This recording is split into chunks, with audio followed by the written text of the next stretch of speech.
314-993-9494 or go online to retirementkey.com. That's retirementkey.com. The Annie Fry Show is sponsored by Air Comfort Service Heating, Cooling, and Insulation. Don't freeze as it gets colder. If your furnace isn't working, Air Comfort Service can get you back in your comfort zone fast with a service call for only $99. Get your furnace serviced. Visit aircomfortservice.com. Annie Fry, Ryan Wiggins, Brad Ray. That's us. That's right. Gotta love this American ride. What do you want from me? I'm not America's sweetheart. For goodness sake, kid. Keep your voice down. Your father's listening to the radio. I'm not America's sweetheart. This is the Annie Fry Show on 97.1 FM Talk. Well, happy Tuesday. Welcome to the Annie Fry Show. Happy to be here with you this afternoon. Took a little time off yesterday. I'll get a little bit more into detail, not a whole lot of detail, about that a little bit later in the show. Appreciate you being with us. The YouTube live chat poll for today: do you approve of Donald Trump's ballroom addition to the White House? Simple yes or no question on the day. Have you seen the construction as it has been taking place? Have you seen the side of the East? Yeah, I'm really interested in watching it, too, to see if there are layers of eras of construction from the White House. President Trump said specifically today that they had worked very hard to make sure that all the marble matched. I think he was talking about the Rose Garden, but also the ballroom, that they're being very meticulous about ensuring that that is something that is not going to be super identifiable. If you've ever been to, you've never like toured D.C. No. So if you've ever been to the Pentagon 9/11 Memorial, you can distinctly see where they had to replace the stone on the Pentagon from where the plane crashed into the building. And that's a stark reminder of, you can look at the Pentagon and it's just, I didn't realize how big the Pentagon was, certainly, until you get there. Sometimes you go see things and you're like, it's not as big as I thought it would be. Mm-hmm. Statue of Liberty's like that. That's a good one. I think the arch is bigger than people think it's going to be. I agree. I think the arch is one of those things that you see and you're like, whoa. But when I went to the Pentagon, obviously the Pentagon is in the shape of a pentagon. You really can't tell that it's a pentagon when you're there because it just looks like a gigantic building. And if you're just seeing one of the five sides, it just looks like a building.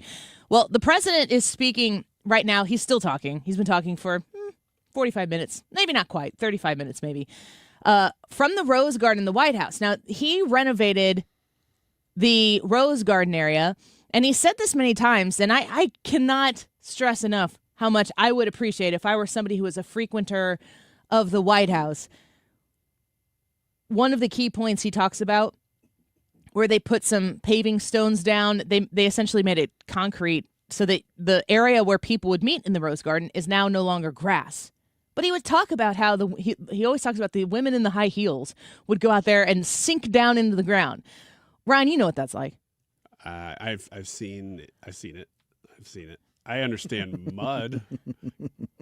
Working in mud boots. The way that you said that actually makes me not want to ask any follow-ups. You shouldn't. Yeah. Normally you go head first into that. I feel like maybe I touched on a sensitive subject, so we'll just move on. What do you say about that? I'm not sensitive about that subject. It's not convincing. This is so funny. So I think he's got a lot of Republican senators out there right now because I think they're supposed to meet and talk about the CR and government shutdown and stuff. But he's speaking to the Rose Garden, or in the Rose Garden, to these Republican senators, and he's doing his Donald Trump thing. He calls it the weave. But why? How do you weave in front of the Republican senators who have mostly helped you accomplish everything that you've achieved so far? Well, he's having fun. Yes. This speech has been funny. So he's talking about the Rose Garden area, and then he talks about the Wall of Fame with the presidents there, which we all know that Joe Biden's picture. It's got all the presidential pictures, and he made Joe Biden's picture the auto pen. That is wild. And I also feel like in my mind, when you're watching like documentaries on the History Channel and they're talking about like, I don't know, Grover Cleveland or somebody like way back then, that they did petty stuff like that too. And maybe that that story doesn't rise to the top because the saturation of coverage didn't exist back then. So that stuff could happen, and it would be like an inside joke for the staff because they'd see it. If people aren't reporting on it and reporting on it in great detail, it never really makes it into like the top told stories of our American president. Yeah, because we compare it to stuff within our lifetimes. We go, Gerald Ford never would have done this malarkey. That's never been said before. That's a new sentence in the ethos. It's pretty amazing. But listen as the president, this is just so funny to me. In the Rose Garden of the White House, in front of a bunch of Republican senators, this is how you know President Donald Trump is feeling pretty good. Stone that's the exact same stone and color as the White House itself, because we wanted the friendly feeling of that light color, and it reflects the sun and it keeps you cool even in the summer. And we've had press conferences. We finished it about a month ago. This is, as you see over here, the Presidential Walk of Fame. And we had this long wall with half windows because that used to be a swimming pool on the other side of the wall. That was the swimming pool where Jackie would say, "I hear women inside." Are women inside? Quite a famous, I'm not saying anything, this was a part of a movie. And the Secret Service said, "No, ma'am, there's no women inside, ma'am. I'm sorry, ma'am, you're going to have to move along. But I hear women inside." "No, ma'am, you'll have to move along, ma'am." So that was the famous swimming pool. Now it's even worse. It's for the media. They covered the pool up. They covered the pull-up, and now it's for the media. And I think we have a small representative group. I don't think they allowed the rest of them. I can't believe it. What happened? They're all on the other side of the wall. Can you believe it? There used to be a pool? Oh, yeah. And he's in there telling stories on JFK being a womanizer, and he's like, "Hey, listen, everybody's heard this. It's been in the movies." Yeah. That is the type of thing that has to enrage the people on the left who are like, this isn't a serious man. And I want to say, no, he's not being serious right now. Isn't it great? Like, it is heartwarming to me to see him up there talking and telling these types of stories. He's making jokes about JFK, about the swimming pool, about the media. This man feels good right now. And it's because he's winning. He's winning on every front. I know you guys probably talked about the No Kings protest yesterday. Yes, we did. Did you spend a lot of time on it? I would say we spent a considerable amount of time on it. The whole show? Most of it. That's okay. What was the consensus? What was your overall consensus of No Kings protest? Okay, so real takeaway from it is that it was a good turnout, especially in St. Louis because it was all rainy, for Democrats of the very, very not far a flop? left. Not a flop. I don't think so. I also think that big takeaway was that this really just helps the GOP because nobody can really figure out what specifically they're protesting, and the phrase "No Kings" is so easily contested that everybody goes, "You win. We didn't have a king." Like, it just doesn't do anything. So overall, I'd say GOP kind of comes out on top of these protests. Yeah. Without doing anything. I feel like the grandma in the situation going, "Let the kids have their fun."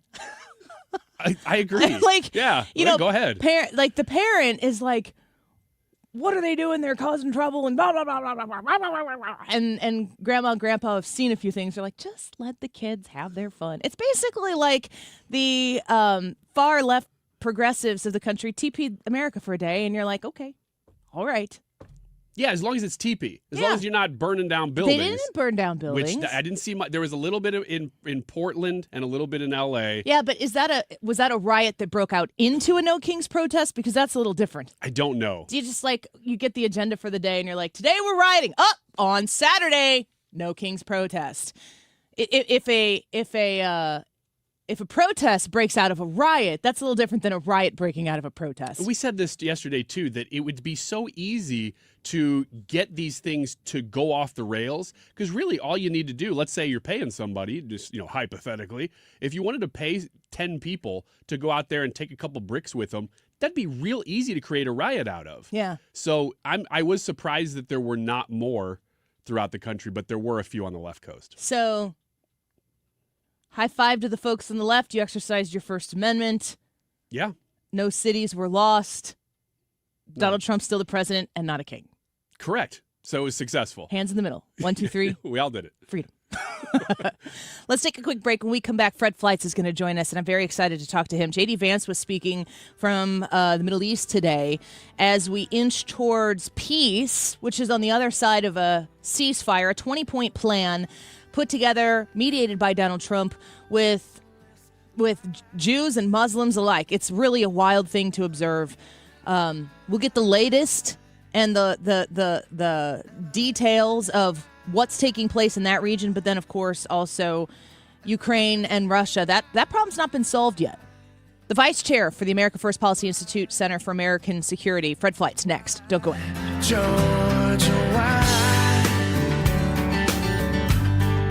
Stewart's American Mortgage and the Bagel Loan. You can call them directly at 314-324-4440. That's 314-324-4440. Stewie wants to help you get that new mortgage for your brand new home or for a refinance. And the good thing about working with Stewie is he is a fast close. When you're ready to start, you can call him right now, 314-324-4440. Ring his phone and talk to him about what you're trying to do. But from the point when you start the process, you're like, yes, Stewie, I'm hiring you because I want the best mortgage in the business.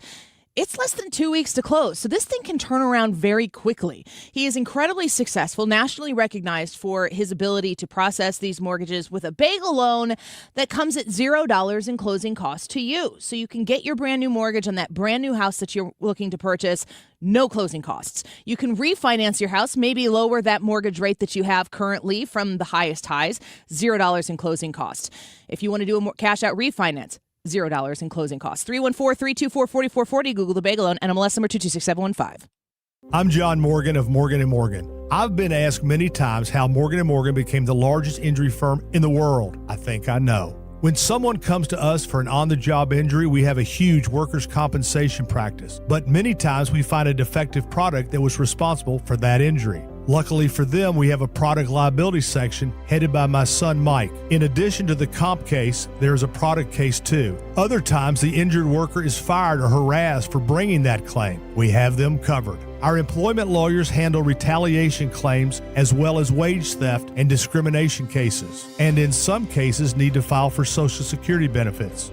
No problem. We became big for a reason. 30% of our new cases come as referrals from former clients. Hiring us is easy. Go to forthepeople.com on your mobile device or computer, or call pound law on your cell, pound 529. Morgan & Morgan. Injured? Dial pound law or visit forthepeople.com for an office near you. More and more now I'm hearing when all my customers that are calling and setting up appointments for looking at different types of furnace and air conditioners, they're calling in because of all the years that I've said there is a common sense approach, and they want to see what that is. Well over 95% of the people are very happy that they did call me. I'm not saying that they purchased anything from me, but they're extremely happy that they did call me. It's not being cheaper, it's being explained in such a way to where they can make an honest decision for themselves and their family and what's best for their pocketbook. When you start getting prices for new furnace and air conditioners, call me. It's one easy number, Missouri and Illinois. Again, Missouri and Illinois, 314-293-2600. Again, that's 314-293-2600. Or on the internet, it is bartinman.com. That's Bart with a B, Inman with an I.com. God bless. Sponsored by Progressive. We make the claims process easy so you could get back on the road in no time. It's why over 43 million drivers trust Progressive. See for yourself at Progressive.com. This is the Annie Fry Show on 97.1 FM Talk, St. Louis Conservative.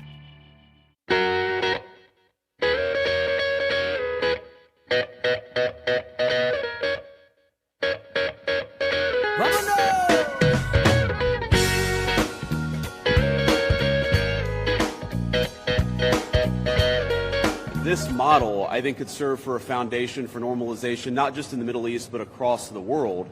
Because what we're taking, again, is a long-term, protracted conflict with two enemies who really don't like each other, and we're actually creating a model that can lead towards sustainable peace. Now, we know that a lot of our Gulf Arab friends would like to have normalized relations with Israel. We know that getting this peace on a sustainable pathway is sort of the critical first step of that. But look, I feel very optimistic about where we are. Knock on wood, you never know how this stuff is going to go. But given what I've seen, given the incredible talent and effort that's going in to the reconstruction of Gaza, to the long-term security of the Gazans in that territory, I feel very good about where we are. And again, if we get this right, I really do think it's going to be a domino that leads to a lot of further peace all across the region. The vice president speaking in Israel over the movement towards peace, which it's a 20-step process, to be specific. It's not going to be simple. And I haven't heard the Trump administration really ever articulate that this is something that is going to be, just simply do this, do that, it's done, peace exists. But we are in the process. We are, a week or so into this process. And the question is, how are we doing so far? Let's ask an expert on that. Fred Fleitz joins us once again. He's the vice chair for the America First Policy Institute Center for American Security. He's also former NSC chief of staff, CIA analyst, and House of Intelligence Committee staff member. Fred, welcome back to the show. Thanks for being with us today.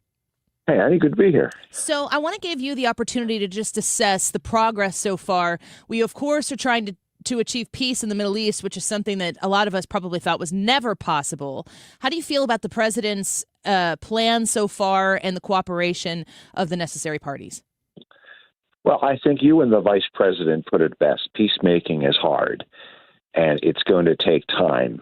And when we look at what was achieved with this Middle East deal, Trump did get all the live hostages out. No one thought that would happen. If they got out, it would be in stages. Probably they wouldn't all get out because some of them would be there too long. Frankly, they had to get out now because they wouldn't be alive much longer. But the subsequent stages of getting Hamas to demilitarize and hand over Gaza, everyone knew that was going to be hard. And there's some problems here. The international force has not been deployed yet. That has to be done immediately. I don't know why it isn't deployed. I know it's being worked on, but that force has to go in, confront Hamas, ask it to hand over its weapons, and to take control of other areas of Gaza as Israel withdraws. And I agree with the vice president that let's not panic right now. We knew this was going to be hard. It's going to take time, and it's going to be harder than we thought. So we're speaking with Fred Fleitz right now. A lot of pressure is on Hamas. They're the ones who have to, and correct me if I'm wrong here, but full cooperation from Hamas is how this actually gets done. What have we seen so far since this has been put into place? Are they still willing to play ball? Well, the first problem was that as Israel pulled out, Hamas went into the areas it evacuated and took control and said they're not going to give up their weapons. That's a problem. We might be able to deal with that. A more serious problem is that there are Hamas elements that are attacking Israeli forces, which is sort of strange because the Hamas leadership agreed to the ceasefire, and it appears that they want to negotiate to get a better deal. Why they'd be attacking Israel doesn't make sense, but it does make sense if one recognizes that there are divisions within Hamas. Some of these units are not controlled by the leadership. Some of them are simply motivated by hate. They don't want peace. And getting control of those units or cells is going to be a problem. And I think Vance hit on that well today. So we're speaking with Fred Fleitz. He is the vice chair for the America First Policy Institute Center for American Security. I don't know if you were able to hear J.D. Vance's, the vice president's, full remarks today. But what I heard, the tone that I heard him speaking in, and of course he's the vice president representing the Trump administration, I heard a lot of optimism and a lot of hope, but a very, very much so a trust but verify attitude towards this peace process, saying, there's no guarantee here. This isn't something that is easy. It's not something that's going to be fast. And he even cited that there are going to be bumps in the road along the way. Do you think that that's the right mentality for the vice president representing the Trump administration to take on the global stage? I think it's exactly right. It's also the way Trump is playing Ukraine. These things are hard. Let's not throw the towel in and say things have failed while we can still work it. And I would also add, and the vice president made this point today, the agreement has provisions that if Hamas just won't cooperate, Israel will go back in and finish them off, and we'll help them. Now, the president talked about that yesterday. Now, that is the hard way. The president said Hamas can do this the easy way or the hard way. The easy way is peace and to disarm. And if they don't want to live in peace in this region, they'll be allowed to leave the area. This is a great outcome because Hamas has lost badly. The leaders have been repeatedly killed. They've lost thousands of members. When will this end? So let's talk a little bit about how this this deal, this cooperation that President Trump has mediated, can you talk to me a little bit about the parties that are involved, the very unlikely parties, the people who are having to come together for a commonality, which is, I assume, peace and prosperity as opposed to just perpetual war. Talk to me about how the president has brought together some of these unlikely parties that may have not participated in the concept and idea of investing in peace in this region, but now might be interested. Well, the president was able to put together a fairly broad alliance of Arab states and Israel by putting together an agreement that was, frankly, full of compromises and tough on both sides. It calls for Hamas to disarm and to hand over control of Gaza, but it also says to Israel that when the Palestinians de-radicalize, there will be a pathway to a Palestinian state. The Israelis don't like that idea. They don't want a Palestinian state right now after October 7th. But that compromise, which is sort of it's an aspirational thought, that compromise was necessary to get the Arab states on board and the Palestinian Authority, which governs the West Bank, which the fact they backed this deal is extraordinary. That's what got Hamas on board, at least the Hamas leadership. The president also put together a coalition of 56 states at the summit in Egypt after the deal went into force, where he was able to bring in other players, including the Europeans, who were of no help at all while the U.S. was negotiating this. So I want to ask you this question because I was paying attention. I'll be honest. I was held captive in a parking lot while my son had a baseball practice that was like 45 minutes away from my house. So I was just sitting helplessly scrolling on Twitter, which is a stupid place to be, during the No Kings protest on Saturday. And so I was watching and looking at what was taking place across the country. And one of the things, I was talking to ChatGPT. I was trying to just get some facts about the election, the states that he won, how much did he win, he won the popular vote, so on and so forth. But one of the things that ChatGPT spit out to me, I was asking, like, why do people not like this president? One of the things was that the detractors from President Trump feel very nervous about the diminishing relationships that Donald Trump and America now have with our European allies, with NATO, with these people across the globe who his detractors want to see us build those global relationships. The people who are his detractors right now feel like he's sabotaging those relationships. Can you talk to me about, in his, 9 months now in office, in his second term, what is the status of the relationship between America and these European countries, allies that we've had before? Are we waning in those relationships? Well, let's start by stipulating that you can't trust these AI models. I was so bored. Stock full of information by the far left. Yeah, I mean, true. They won't criticize global warming, but they're happy to criticize Trump, and they'll go down every rabbit hole of conspiracy you can come up with. So don't you can't believe them. I don't trust them. I trust you, Fred. That's why I'm asking you. That's a discussion for another day. I don't think many of these protesters thought that. They're protesting Trump because they want power. They want to promote a left-wing agenda. Most of them don't know anything about our relationship with Europe. I doubt 1% of the people doing those protests even thought about what you asked. But there are some of them who do think that. There's some on the left who do think that. They like the traditional way of America doing diplomacy. That is, America answers to the UN, America's pushed around by the European elites. That hasn't worked in promoting global security. That's why there was no effort at all to have talks to end the war in Ukraine when Biden was president, either by the Europeans or by Biden. Now, Trump hasn't succeeded in that yet, but they didn't even try. And the same thing for what was going on in the Middle East. Biden tried peace talks to end the war, but no one took him seriously because he was seen as weak. He had a foreign policy which prioritized climate change, not China or nuclear proliferation, and people were laughing at him. They're not laughing at Trump. Do you feel as though maybe if it's not warm and fuzzy, like they're not making their BFF bracelets for each other to wear when they see each other, has there been a newfound or a reinvigorated respect for the United States that did not exist before? I think there's grudging respect from many nations. They would prefer Biden be president in Europe. They like Biden. They could push him around. One of the first things Biden said when he went to Europe was that he was happy to be rejoining the European club.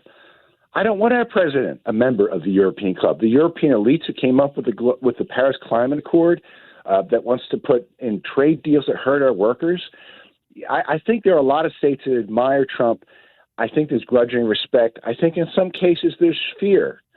I don't think these global elites are going to accept Trump. They don't like what he's doing, but they can't do anything about it, and they realize they have to deal with him. Yeah. And what's the alternative? We've seen it. It just happened. It was the last administration. That is for certain.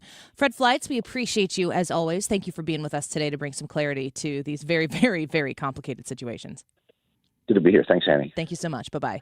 Vice Chair for the America First Policy Institute Center for American Security, former NSC Chief of Staff, CIA analyst, and House of Intelligence Committee staff member. He's got a book. It's called America First Approach to U.S. National Security, and you can follow him on X at Fred Fleitz. All right, let's take a quick break. Go jump on the Annie Fry YouTube channel. Do you approve of Donald Trump's ballroom addition to the White House? Yes or no? The president speaking from the Rose Garden today, talking about that, among many other things, all the things as he is used to doing. Of course, we've heard it. We've heard the speech. Lots of accomplishments to brag about, lots of soon-to-be accomplishments to talk about as well, and he definitely covered the bases earlier this afternoon. All right, let's take a quick break. When we come back, Ryan will be back in studio. Wiggins America coming up at about 12:47. We'll be right back. And I know that I need to change my ways of living. How far is heaven? Lord, can you tell me?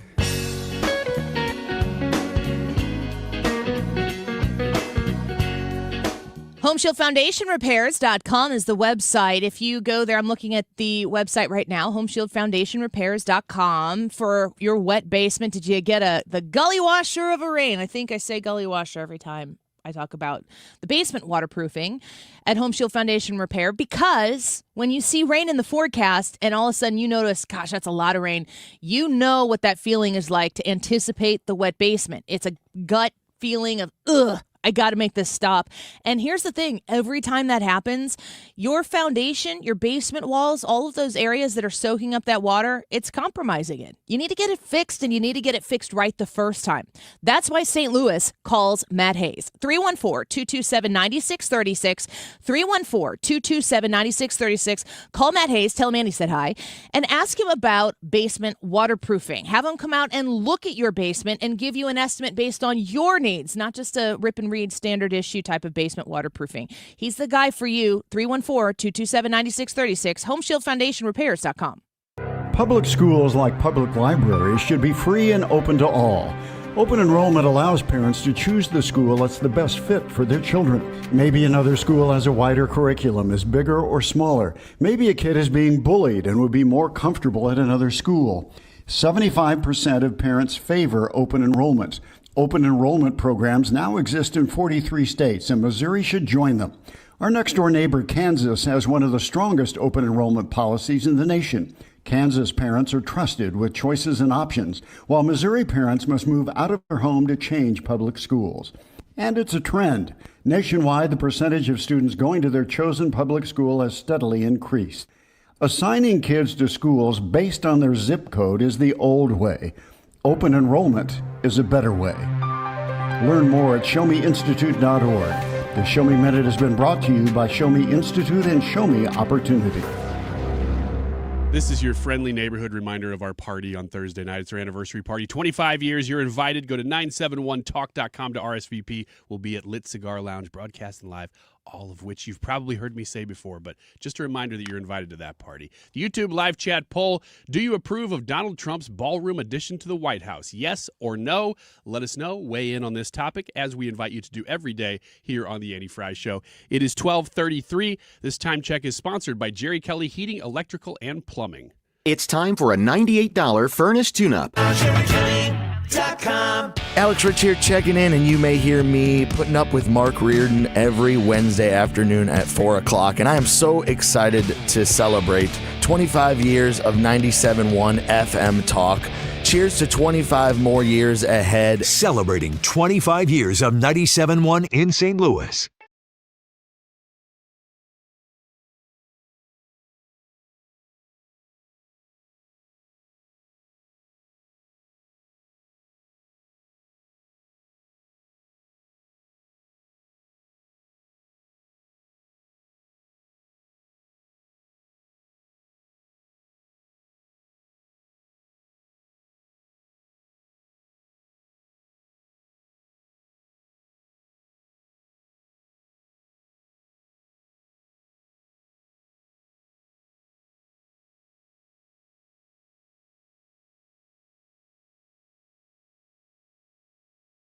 Welcome back to the Annie Fry Show. The ballroom addition to the White House, that process has commenced, and it's a messy process. It definitely looks like construction. Don't you feel like if you go to I'm just thinking of Disney World because I'm familiar with it. When they do construction, they do everything they can to hide it. They put it behind walls that are green if they're low, light blue if they're tall, and you just can't see it. Is it weird to see the White House look like it's been torn apart? Yeah, it is a little weird. But it also is kind of cool to know that from now on, the view that you will have of the White House will be different than it has been for your entire life. Because of Donald Trump's fingerprint. Did you also see he wants to put an arch near the Lincoln Memorial? It's an ark, not like of the Covenant? He's going to make this, yes. It is the Ark of the Covenant. They found it, and they're going to just put it out there for the guests to see because it's safe. And Harrison Ford's going to just put your hands on it and go, there it is. You're dead. Yeah. It's like a Darwin Award test. No, there's a few different arches and arcs. Are you talking about that one? Are you talking about the one that Noah was in? Are you talking about a St. Louis style arch? I think that when President Trump was talking about it, he wasn't specific. It will be a surprise. Okay. It could be the Ark of Covenant. It could be Noah's Ark. It could just be a nice pass through to drive and walk through. Could be some electricity going between two wires that are a little too far apart. We have a job to do, and this is not current arcing. The Senate is going to speak here. The president or the Senate at the White House. They're meeting to talk about government shutdown. Do you think that they are going to? Do you think the Republicans are going to compromise in some way, shape, or form here? I do. I think that they will compromise eventually, but Democrats have got to show that it's not serious to come to the table and go, we want you, even though we have a complete minority here, we want you guys to spend $1.5 trillion extra dollars. That is so ridiculous. And that may be a starting place for negotiations. I understand that. But they haven't budged from that. So they're going to have to come off of that a little bit to even start talks.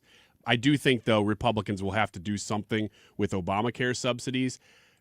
I don't know what it is. I want to drill in on this because who was I listening to earlier today? I think it was Fox News. But there are people who think that Obamacare provided them more affordable health care. And I think it's really important when you said Affordable Care Act subsidies, Obamacare subsidies, I think that it's really key for people to understand that when the Affordable Care Act was passed, and it was passed in 2010, and then Republicans tried to repeal it when Donald Trump became president. Famous John McCain, thumbs down. That's why it didn't get repealed. That's why the system now. It's possible that it would have been repealed and we would be in an even bigger mess because their solution to the problem would not have, in fact, been a solution, which usually government solutions cause more problems. The United States government has passed additional subsidies to make the Affordable Care Act more affordable. It's like saying that ethanol gas is cheaper. When you go buy E85 gas and it's cheaper than your regular gas, that's only because you as a taxpayer are giving money to that so that it looks cheaper to entice people to use it. Oh, and by the way, it's not good for your car. That's so funny that you just said that. It's like the best example of government solutions I can think of. We were just in Quad Cities, just over the line in Davenport, where all the growth is happening in Iowa, not in Illinois, of course. And my son asked me, well, why is gas so much cheaper? Why wouldn't we take the cheap gas in Iowa because it's heavily subsidized because it's Iowa? Well, I had to explain to him, well, you actually are paying for that. You're just not paying for it at the pump as much. You're paying for it as a taxpayer. Same with Obamacare. Oh, same with most things. Milk is price controlled to make sure that the farmer still, crops and stuff like that. There's a lot of government manipulation in things in order to keep prices where they want them to be. And when you're thinking about healthcare, what is the solution to healthcare? Healthcare is too big of a problem for just one party to solve it. There will have to be some sort of bipartisan effort to solve this problem because Obamacare has been a blue solution to a problem the entire time. No Republican is out there championing Obamacare. Are there things that it did better? I used to understand this a lot more than I do now, but they've edited it over the course of the years by adding subsidies and working to make, maybe certain people be qualified for it. How do you fix a problem that big? Because the whole intention of Obamacare was to get us to a single payer system. We don't have an affordable health care solution in our country right now. So how do you fix it? I feel as though the partisan divide right now is so significant that it's not really a problem that's fixable. If in the midterms the Republicans gain seats, which depending on how this redistricting stuff goes, if those Republican seats, those districts, in Louisiana, in Texas, California is going to try to do something there, but they've almost maxed themselves out. Like that, people talk about the blue states could do the same thing. They've been there. They've been doing that. If the Republicans are able to get a majority where certain people can opt out of supporting it in the House, you still are going to need 60 votes in the Senate. So you're going to need some agreeable people who are willing to have a conversation, which I think in the Senate, sometimes you could be surprised by that. But you'd have to gain a majority of seats. You'd have to increase your majority of seats in both the Senate and the House. But if you did it, that's the time to fix healthcare. I don't know the specific plan. I've been reading, though, quite a bit about the Health and Human Services Department, RFK, and everybody who's involved in HHS, really, really looking at this problem, though. And they've been throwing out some creative ideas. I don't know that they've landed on anything yet, but I'm just glad to see, because this whole administration is about thinking outside the box. And what you just said was, we need outside the box thinking on healthcare, health insurance specifically, because what we're currently doing just isn't working. We're just throwing more money at this problem. Yeah, you have to see what we have right now and go, this isn't the right answer. Yes. And what the Senate Democrats specifically are asking for right now is for all of those subsidies that have been thrown into Obamacare to make Obamacare actually be affordable for people. They want those subsidies to be continued. And what the Republicans are saying, let's have a discussion about that. Let's discuss it.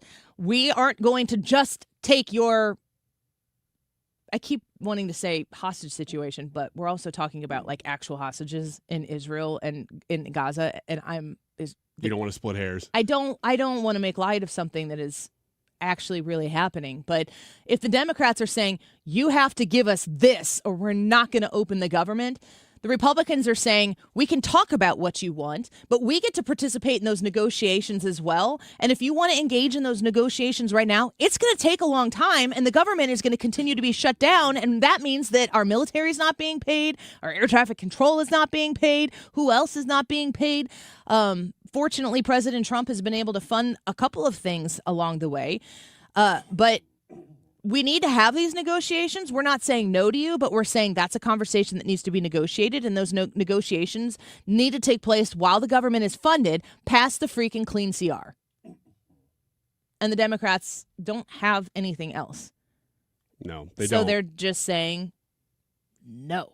They are so out of power, both culturally and politically, that this is one of the only areas they're able to kind of flex a little bit and say, look, we can actually do something. We can keep the government closed. So they're doing it just to show themselves, as we said yesterday, to show America that they're not as weak as they are perceived to be. Yep. So, well, I don't know. We'll wait and see. But the healthcare question, nobody's even tried to talk about health. Like the campaign, how many people were talking about healthcare policy to become the president of the United States? And it's probably one of the most unifying healthcare in America is not where it needs to be issues.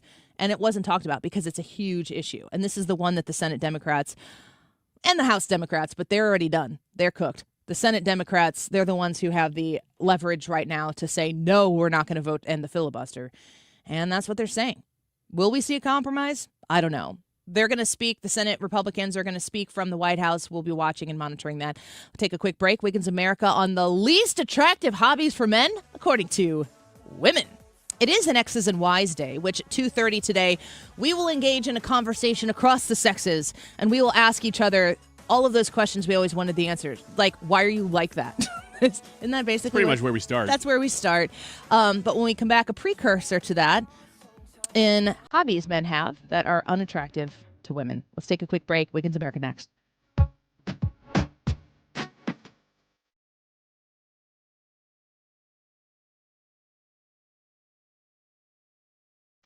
TheDinamorGroup.com. If you call Tammy Dinamore directly at 618-531-4652, that's 618-531-4652, you're hooking up with the best team in the business.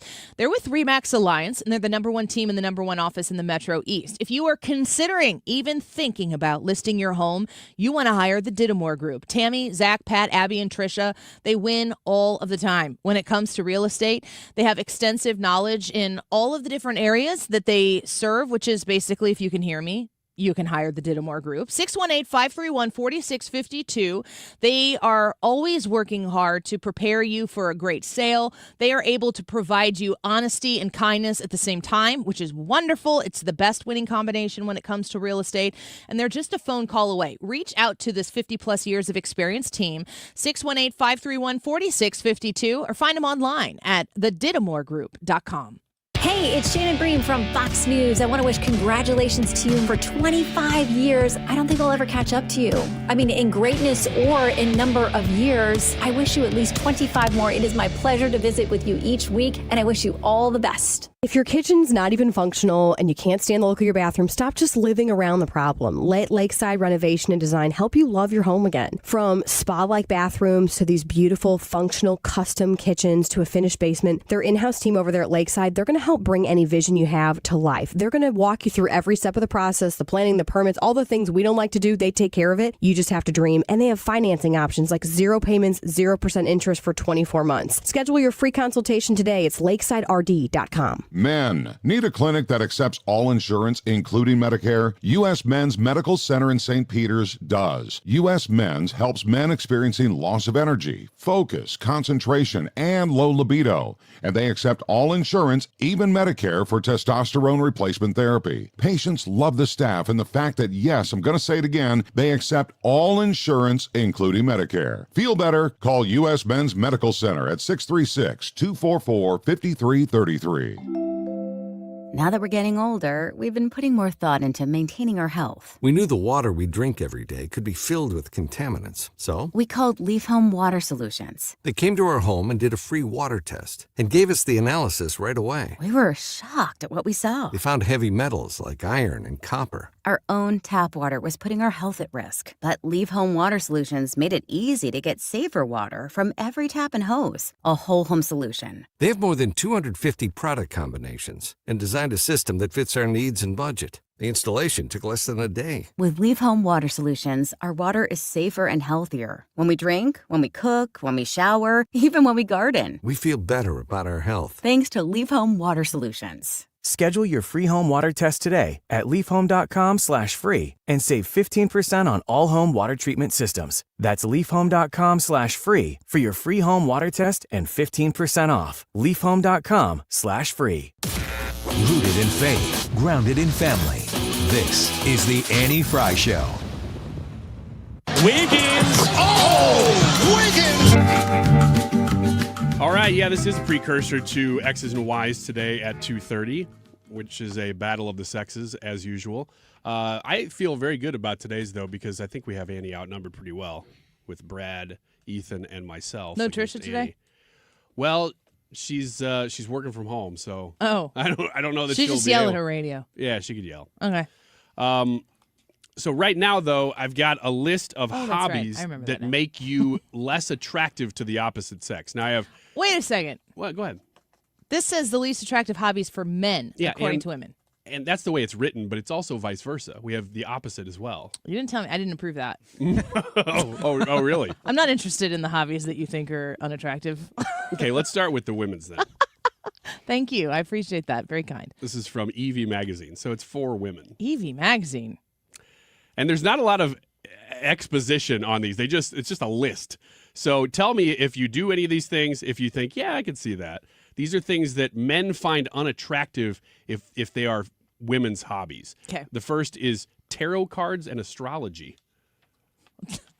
I would find that unattractive.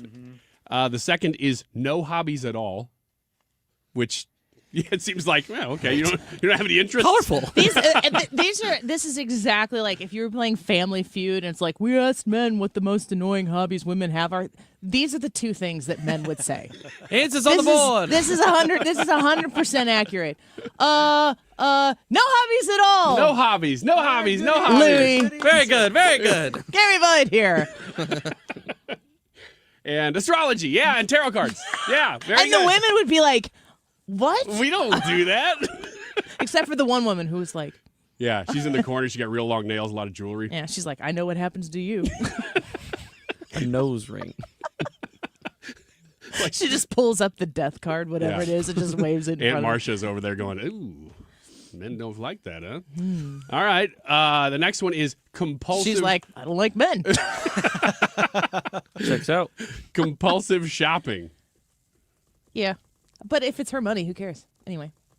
True. But if it's not. But she's the lady. She didn't have any money. Yeah. Swish. Addiction to social media. Okay. Traveling. It doesn't seem weird, doesn't it? Man, I'm going to tell you what mine, what I'm annoyed by men. These answers. Somebody's saying these things. Breathing. Who was the original Family Feud guy? What was his name? He had a tragic end. Is it Richard Dawson? Yeah, maybe. Or something like yeah, that. I think something like that. Yeah, it's something like and then Richard Karn. Mm-hmm. Steve Harvey. Louis Anderson. That's the one I was there for a live taping of. Yeah. That's been a while since I've heard that. I forgot that story. Louis Anderson. Anyway, go on. Did you talk to him? No. Women that go to game shows. Women that On the go to list. game Yeah, shows it's is on the list. Yeah, I've been to one. It's Good a big answer. hobby Good of answer. mine. Good answer. Unattractive. Gossiping. Yeah, that's got to that's got to be number one. There's one more on here that when you hear it, you'll go, yeah, that's a red flag.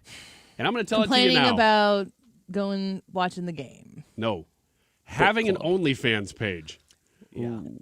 Is this for that's a hobby. 20 something? Yeah, it's not really a hobby. Well, she's got to make her money to shop somehow. Yeah. Compulsive shopping is right below that one. She's got to buy her tarot cards. Watching reality TV. All right. This probably is on hobbies that annoy women about men, but I always refer to the television my husband wants to watch as men with too much body hair and not enough electricity. What? Yeah. What? It's like Yeah. Homestead. Yeah. I mean, you just got to think about it and you'll be like, okay, I know what she's talking about. And you men out there are like, I love that show. I can Do you tell know what she's talking about? I can tell you exactly what I thought about when she said it because I don't know. It's walking up to a guy with a ton of body hair and rubbing a balloon against him and then pulling it back a little bit. That's what I thought of. That's my husband's favorite show. The show that came to mind immediately for me was Dirty Jobs on Discovery Channel. Remember that one? Anyone? Yeah, Anyone? that doesn't fall into the. I mean, the people. Well, what the things- does, Annie? Homesteading, hunting, Dirty living off Jobs the grid. falls into that. No, it does not. Yes, it does. No. Don't give me that look, Brad. I'm talking about people who they have beards down to their knees. They're unkept because they don't have to be kept because they're not around anyone, and they shoot things and gut them on television. Ice road truckers. I don't know. I don't know. It's on Discovery I'm just for saying 8 hours a day. that men have their reality TV trash just like women do. I don't like any of it. Go on. Clubbing. What is this? Is this Teen Vogue? I told you it's EV Magazine. I don't know what that means. And the last one is being a Swiftie or just overly into celebrity culture. That's super annoying. I hate that about agree. women too. I agree. Guys, before we move on to the guys, are any of these on your list? Would you consider that to be a pretty good list? I mean, some of them are good, but the other ones you're like, I don't know about travel. I don't get why that would be unattractive. oh well. You want to be independent? Red Yeah. flag. You like going nice I want places? you to depend on me. Ooh. I want you to stay at home. Okay, these are the male counterparts. So these are things that women find unattractive if males have these as their hobbies. Number one is playing video games. Yeah. Yeah? If you are I mean, where that fits into, like, if my husband were trying to get home to play video games, I don't know when the time would happen. Yeah. Yeah. I like, there's not a practical application to that. Now, that doesn't mean that you couldn't play video games to blow off steam. But if it takes precedence over anything that needs to get done, literally grow anything. the heck up. Literally anything. And in our house with 4 kids, there's no time. We play Fortnite pretty regularly. Yeah, but you do it as a family. But we do it with our, but yeah, we have Nintendo Switches and an old Xbox so that we can play 3 people at one time. And that's really how it happens. And Jared's usually like, I'd rather sit here and nap. So I play with my older 2 kids. I don't know how anyone has time for. I don't have kids, and I don't even have time to play video games. Yeah, I don't. As a grown man. Now, if you're talking about somebody who's in their 20s, completely different, and you're 'cause not, you have more time. Maybe you're in a new relationship. Like if you're paying more attention to your video games than you are to her, and you're in a new relationship, you're an idiot too. But if you're somebody who maybe you're on the other end, kids are moved out, you like to play video games. There's nothing wrong with men playing video games, but you better understand where it falls in the list of priorities. You shouldn't be cutting time out of your life and responsibilities to other people so that you can get some Dungeons and Dragons or I was whatever gonna say, it is. does it depend on the video game? No. I think it does. I mean, if you're playing If you're like playing Madden Pokemon, compared to No. Dungeons and Dragons, No, are that you doesn't- kidding me? no. No. I know everything I need to know about you. Cosplaying as a pro football player to get your kicks is not make it better. Okay, I understand that you're playing the NHL, but I wanted to make sure that everybody knew that this is Link's Awakening. I was really more of an NFL guy. Hockey, really? No. Just put it in the right place in your life. It doesn't matter what you're playing. I don't care. Number 2 is collecting figurines. We're off to a bad Are start. are these grown men? These are men. Yeah. men. Again, that's an okay hobby. I mean, I'm thinking about like people used to paint models and stuff like that. If you're doing that and your family responsibilities are not ever taking second place to that. What if you paint models while listening to opera loudly? See, this is thing I'm calling the police. I don't understand why the things that women are annoyed by men are video games and figurines, and women are like, I'd really prefer they not be on OnlyFans. But listen to this one though. This one kind of leaves that zone of like being a man-child. Man-child, that's it. It just says crypto. Crypto no bros. further explanation. Just Yeah, crypto. you don't even have to say anything else. Anything that makes a man less of a man because they're more interested in prioritizing man-childhood. That's where women are like, grow up. I hate to say it that way. Online trolling. Like if you're completely. We just crossed out a lot of guys. I don't understand. Including myself. In my life, I don't understand What's your grown Twitter people handle? trying to persuade anybody on the internet. It's like fun. just to use a phrase, touch grass. Okay. Just don't like you could fill that hole in your life with happiness. Why do you choose that? Because it's fun sometimes. Sure. Within its boundaries. It's almost better if it's a hobby and not a crusade. True. All right, last one is just gambling. If gambling is central to your life, that's a turnoff for women, apparently. That is something that's legitimate because that will affect a relationship in a profound way where you're not just talking about time, you're talking about money as well. Can you imagine a guy that viewed a girl, the red flag, as shopping too much, but was He's had a gambling on gambling I need that money because I got the splits on the whatever the thing is. I got the splits on the whatevers.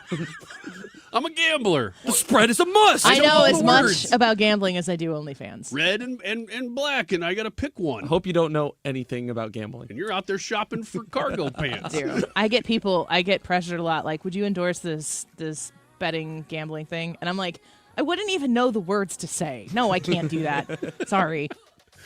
Yes, just don't be a man-child. That's all. That's really what it all. And then for the other side of it, it's like just don't be a hooker. So it's basically it. We'll be right back. Don't go away.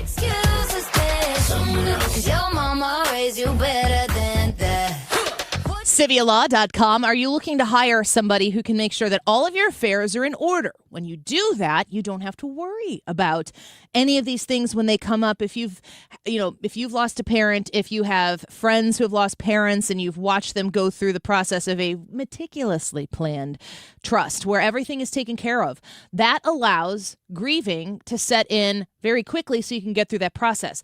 When it's not taken care of and there are familial disputes and probate comes in and, oh gosh, avoid that. Avoid that at all costs.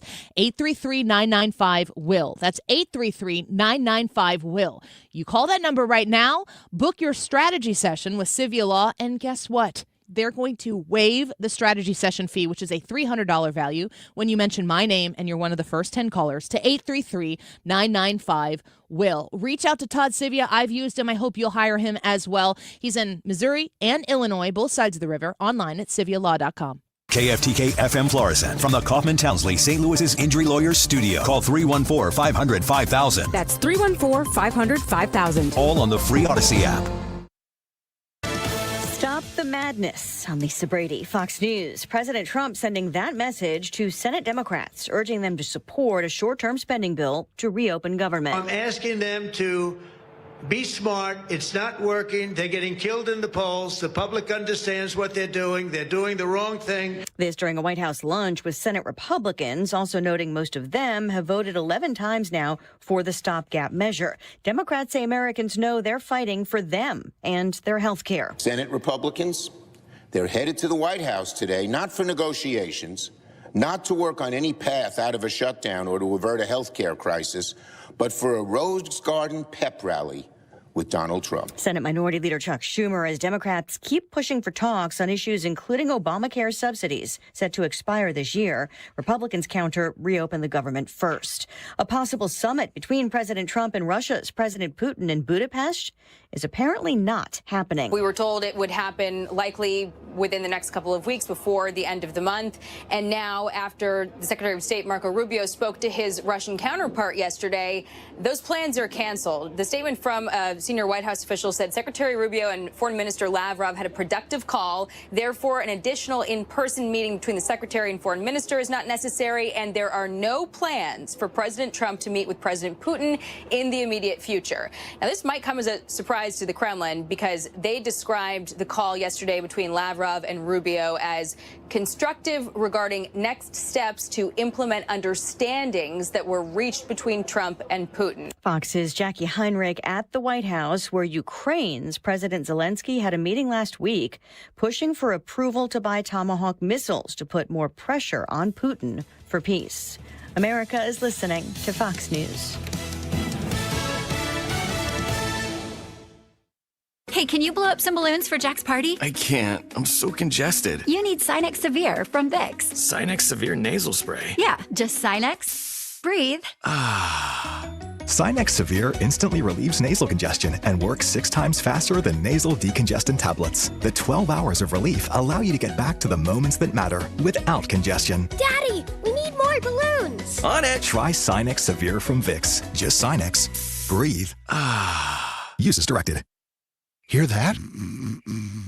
That's Mike. He took ZQL Pure Z's, so now he's sleeping soundly on a Sunday night. ZQL Pure Z's are fast-acting melatonin gummies with a complementary botanical blend to help Mike get the sleep he needs to wake up refreshed and ready to conquer Monday. Let's do this Monday. ZQL Pure Z's, just for sleep. Really great sleep. These statements have not been evaluated by the Food and Drug Administration. These products are not intended to diagnose, treat, cure, or prevent any disease. Use as directed. Air Comfort Service, heating, cooling, and insulation. Weather.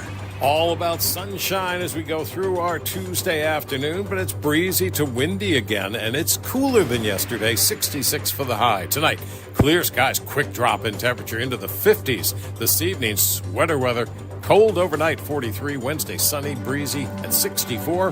Thursday, sunny, and 66. This is 97.1 FM Talk. Chief Meteorologist Dave Byrne. The Annie Fry Show is sponsored by Air Comfort Service Heating, Cooling, and Insulation. Air Comfort Service is hiring licensed journeymen. Don't have a journeyman license? Air Comfort Service will help you get it. Get guaranteed hours year-round and more. Apply online at aircomfortservice.com. Annie Fry, Ryan Wiggins, Brad Range. That's us. That's right. Gotta love this American ride. What do you want from me? I'm not America's sweetheart. For goodness sake, kid. Keep your voice down. Your father's listening to the radio. I'm not America's sweetheart. This is the Annie Fry Show on 97.1 FM Talk. Welcome back to the Annie Fry Show. The YouTube poll for today. Do you approve of Donald Trump's ballroom addition to the White House? Yes or no? I'm going to be honest. I probably thought that there was a ballroom at the White House already. Yeah, I guess I would have too. So my understanding and experience of a lot of these things has to do with watching a lot of television shows that have to do with the White House. For instance, House of Cards.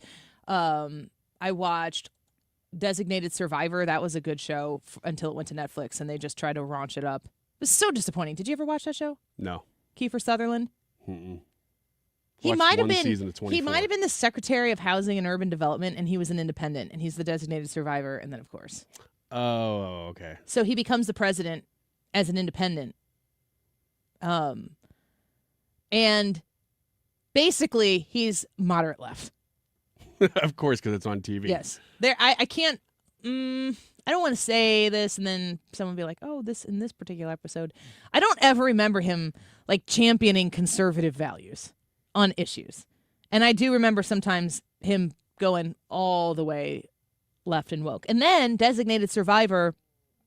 If you don't know what Designated Survivor is, I think a lot of people do, but maybe some people don't. For instance, when the State of the Union address is given, it's given at the Capitol building. And that is where everybody is in one building at one time for what? 90 minutes-ish. They have one person who's in the chain of succession stay back in case the worst of the worst happens. And that person, if the worst of the worst happened, would then become the president of the United States. It's usually not the vice president who stays back because the vice president is in the chair directly behind the president who's delivering the speech, so is the Speaker of the House. Yes, I was going to say, so is the Speaker. Yeah. You've got the justices there. Not all of them always, though. Sometimes they don't go. And if you've ever watched the State of the Union, you'll see that a lot of times the justices, they just sit there. They don't react to anything. Right. They aren't in a position where they're like, yeah, you're my guy, or whatever. You're whatever. No, they don't stand up and yell, "You lie." No, that's the Congresswomen specifically. But in Designated Survivor, the first episode, this is a really good example of this is why we can't have nice things. I think 2 seasons, my recollection is 2 seasons were on network TV. And the show was pretty fantastic. And then they did 2 more episodes on Netflix. And it was all about every woke thing that you could possibly insert, but like the graphic version of it. Oh, okay. And it was like, why are we here? I liked your show. House of Cards, did you ever watch any of that? No, I just don't like dramas, especially political dramas. You're like the drama starter. No, I'm not. See, you are. Look at you. Gotta fight about everything. House of Cards, Kevin Spacey, Robin Wright. He starts off as I think he's the House Whip. So he's in Congress.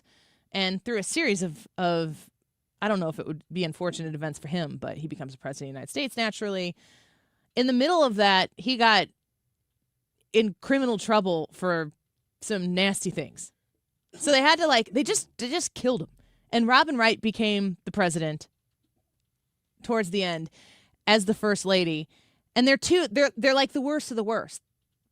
It's a hopeless show. Everything is depraved.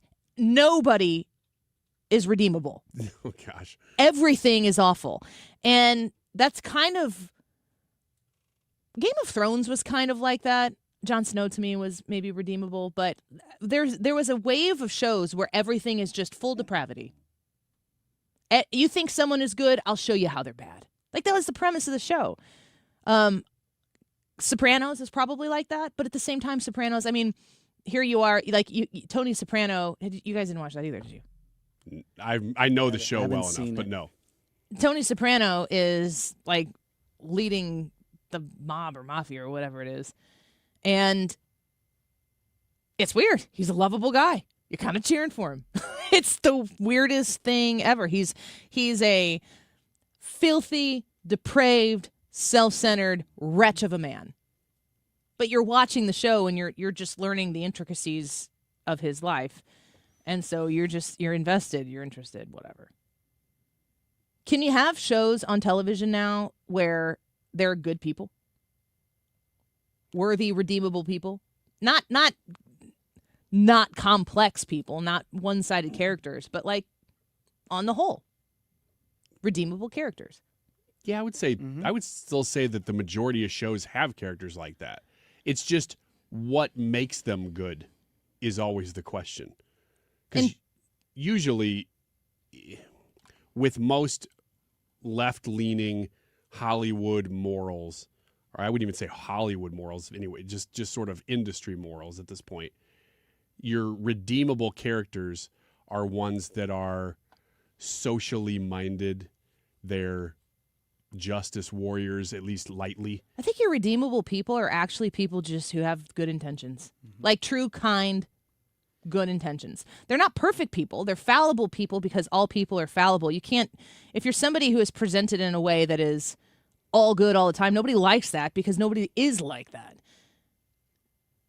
But I think if you look back on the last probably 20 years of television, I think really a part of the culture rot that we've had is this idea that you could have these really reprehensible, debaucherous characters on our shows that were super popular that people did like. I mean, I watched The Sopranos all the way through. I thought it was a good TV show, but it's like, I'm not proud to say that. I'm actually kind of embarrassed to say that because it's just truly deplorable. So our culture, I think that the reason why these shows have been successful and been pushed so much is because they were part of the tearing down of culture as we know it, of what is normal, and it gets people to think differently about what is good and right. Mm-hmm. That's intentional, isn't it? Oh, it's very intentional. And the writers may not even say, well, we're trying to push a social agenda, but it's what they believe. They're taking their own worldview and inserting it into the morality of what they write. And when you write drama, especially, although this could be inserted into anything, but especially with drama, it's all about right and wrong. I mean, you're really just and the having struggle, characters yes, fight over what is good and what's bad all the time. Sometimes that's personal, sometimes it's a bigger issue, but of course it's going to make its way in. Doug says on YouTube, The Diplomat on Netflix is my favorite current political drama. I'm really interested. I'm very interested to hear that because I know Doug in real life, and the two leads in The Diplomat are Bradley Whitford and Allison Janney. Allison Janney is C.J. Craig in The West Wing, and Bradley Whitford is Josh Lyman. So they were in The West Wing together pretty much for the whole run of the show. And I know that I've seen a lot about The Diplomat as a new political drama where I think she becomes the president, and he is her husband. And I was like, I kind of have an idea where this is going. I just think that there's room for a political show right now that isn't House of Cards depraved and is, Veep was very successful. I didn't watch Veep. I've heard good things on both sides of the aisle about Veep. But I do think that these shows that are produced that people consume are important measures of culture. And also, it's been wild to watch something like The West Wing with my kids and explain to them. They can't really grasp this concept. We'll watch 2 or 3 episodes a night. And you can tell, I'll always pause and go, oh, what episode is this? Oh, it's the season finale. Because you can tell. All of a sudden things are getting really intense. And we'll watch the season finale and they'll go, well, we can't stop there. And I'm like, well, in the old days, you would not just stop there. You would wait 8 months before you found out what would happen next. But in that, ER, Friends, you could probably think of other ones to add in there. These were cultural gathering points for people to be in the same place at the same time and then have something similar to talk about. It would really, truly bring people together. Mm-hmm. So what you thought about the ER episode that night before, it doesn't have anything to do with what you think about President Trump demolishing a wall in the East Wing so that he can put in a ballroom, because that's what people talk about now. Yeah. Well, you could say that sports still does that to an extent. Not on the whole for women. But no, yeah, that's probably true. You could say that there still are rollouts of shows on streaming platforms, but usually they all roll out at once, and that's it. You don't have to do the waiting. It's not. Yeah. It's all at Stranger the same time. Things would release on the weekly. I Right. remember WandaVision and Disney Plus did, but like those are. You got to have Netflix. Yeah, you don't. Yeah, it's You not got to have common Disney to Plus. everybody. Right. It's that's not true, network too. TV where everybody has it. The only one left that I can think of, aside from sports, but you make a good point that it's not everybody either, is major, like huge Hollywood release movies. And it's not that everybody sees them at the same time, but a massive Marvel movie comes out. Most people are going to at least be aware of it. Harry Potter, your blockbuster movies, which is really a lot of what Hollywood is anymore. It's just these mega Universe. franchises. Yeah. Those still, I would say, are cultural touchstones that we all kind of know about and can talk about. But there are less of those than there used to be, for Yeah. sure. Like the Marvel Universe thing, that's a niche. I didn't watch a single one of those until COVID. When it's like, I don't know, what do you want to do today, Pinky? But now you have. Try to save the world. Let's watch the Marvel Universe. I've watched the Infinity Saga through probably 5 times since 2020 because it's so good. And even the bad movies are good because they're part of something bigger. Mm-hmm. Taylor Swift was certainly something like that. But Taylor Swift in the sense that people are like fanatic about it, but also repulsed by it. Good example because everybody has an opinion. She is one of those cultural milestone things. Scooter says, I agree with Annie on this. Villains shouldn't be entertaining. It's not good for our families or our culture. There really is this turnaround, and it really has been in the last 20 years. I would love to see some feel-good, happy ending stories, great characters who are complex. They're not perfect people, but they're good people and they're good to root for. That's a testament to the people who did the writing and the production and the filming, the directing and everything for a show like The Sopranos. Like how you could get this person to be rooted for is mind-boggling. Yeah, it's amazing. On paper, it's like, how do you pull that off? Game of Thrones, in another instance, has a lot of that as well. We've done, like, that is exhausted now. I agree, and I'm really torn on that topic. You know, the one you just said, I think it was a Scooter comment who said that villains shouldn't be entertaining. They shouldn't be lauded. I'm really torn on that because when people make the case that, you know, we should have a clearly defined good and evil, I agree with that. And that should come through your characters too. But if you want to get deeper with writing and with characters, even with plots, you do need to have characters who are fallible. You can't just have them represent just good all the time or just one thing all the time, even though that is a lot of the ways I write. I'm really torn. When I'm thinking about the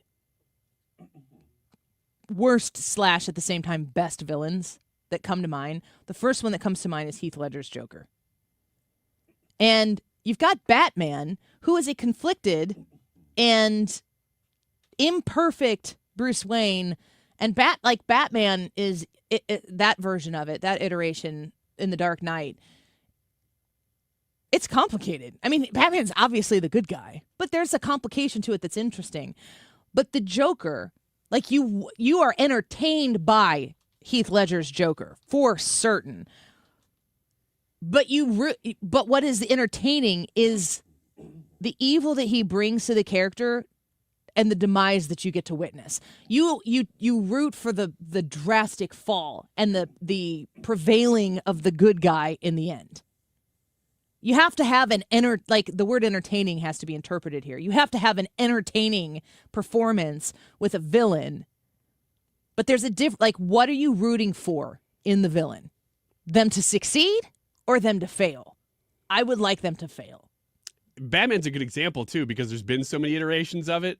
Nobody's going to look at the Adam West and Burt Ward Batman and go, that was where we peaked. Nobody? That was really good. But it's true that there was clear good, clear bad in those a little bit more than the new ones. And what's wrong with that? It's not as clear cut as just saying one is fine and the other's not. And you know what Disney has done with all of their movies lately?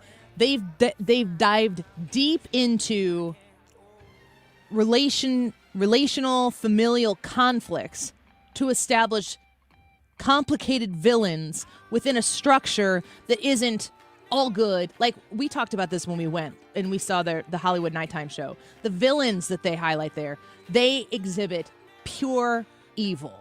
And the triumph over that is what made those classic movies so great. Now you've got movies where it's like, Grandma's a little overextended on her clutch on this family. She needs to be knocked down a few notches. And it's like, I thought this was a cartoon Disney movie. I love Abuela. What are we talking about? We'll be right back. Don't go away.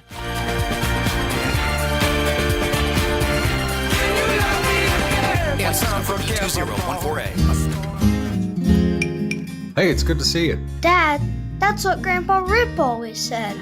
That's right. 50 years ago, Grandpa started Grasser. And whenever a customer called, he'd smile and say, "Hey, it's good to see you." Hey, it's good to see you. It was his way of treating people like neighbors, not numbers. That's why we still say it today. Green is always Grasser at GrasserHomeservices.com. Hey, it's good to see you. For 25 years, the Warner's Warm-Up Coat Drive has been a dependable resource for impoverished men, women, and children in the bi-state. Together Credit Union is proud to team up with the Kurt Warner First Things First Foundation and Operation Food Search for the 25th Annual Warner's Warm-Up Coat Drive. From October 20th to November 2nd, new and gently used winter clothes of all sizes will be collected at all 14 Together Credit Union locations to help keep our neighbors warm during the cold winter months. For more information and a full list of donation locations, visit kurtwarner.org. No need to get technical on heating and cooling. We all want our houses to cool, correct? When it's heating season, we want them to heat, correct? There's not much more to it than that, but I can give you some pointers and tips on the efficiencies, meaning the efficiencies of your house. What you can do to make your house more efficient, and then deciding on what system to purchase, therefore maximizing every single dollar you spent for a furnace and air conditioner.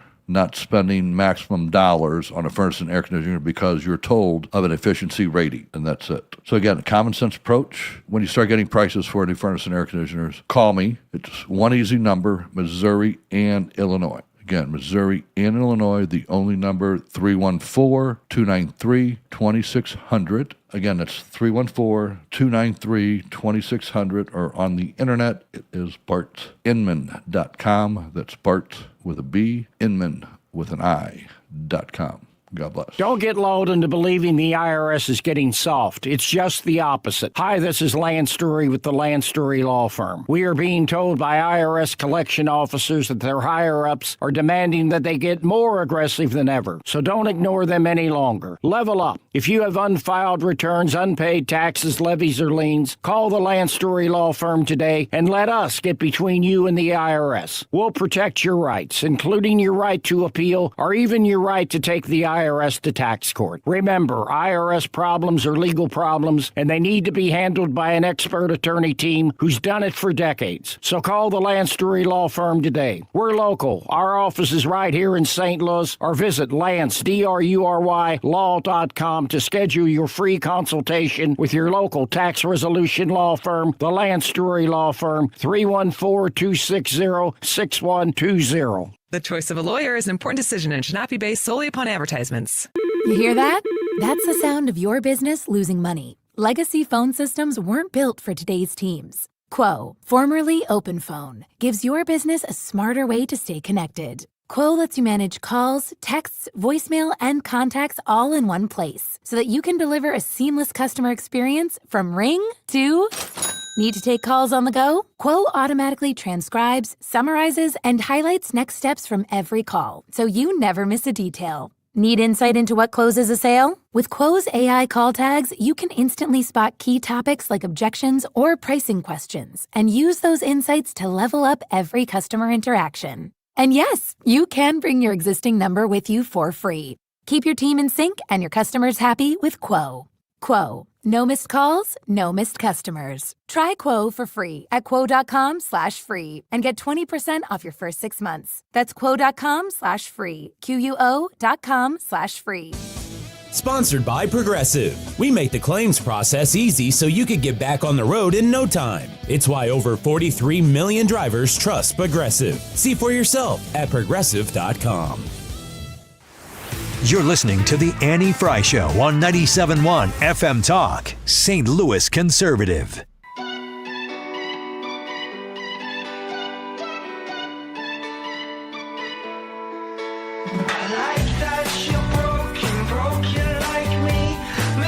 Welcome back to the Annie Fry Show. So at the White House, the Republican senators have been meeting with the president. Of course, a government shutdown is happening. Let's listen in. Please stand by with us. Let's head to the White House. We had a great opportunity to meet with the president and talk about something that unifies all Republicans. Senate Republicans, House Republicans, and the President of the United States are all in favor of reopening the federal government. In fact, so much so that we've now all voted 11 times to reopen the federal government. But the longer the federal government stays closed, the more the impacts are being felt. Travel delays, benefit delays, farmers are being impacted, millions of people going without paychecks. That's what this government shutdown, Democrat government shutdown, is bringing to the American people. So we're hopeful that this will be the week when we break out of this and the Democrats come to their senses and decide to open up the government. We're going to give them several opportunities, as you know, to do that. We'll have another vote on the continuing resolution tomorrow, which is sitting at the desk of the Senate. Could be sent down here to the White House, signed into law. The government would open up immediately. We're also going to vote on a Ron Johnson resolution that essentially would pay anybody who's currently working. So we'll see how the Democrats react to that. But the truth of the matter is you have a bunch of people here, a united team that believes profoundly that we need to get our government open. And if the Democrats want to talk about subjects unrelated to the government, getting the government open again, we're happy to have those conversations. But we've repeatedly now gone through this, and at some point the Democrats are going to have to say yes for an answer.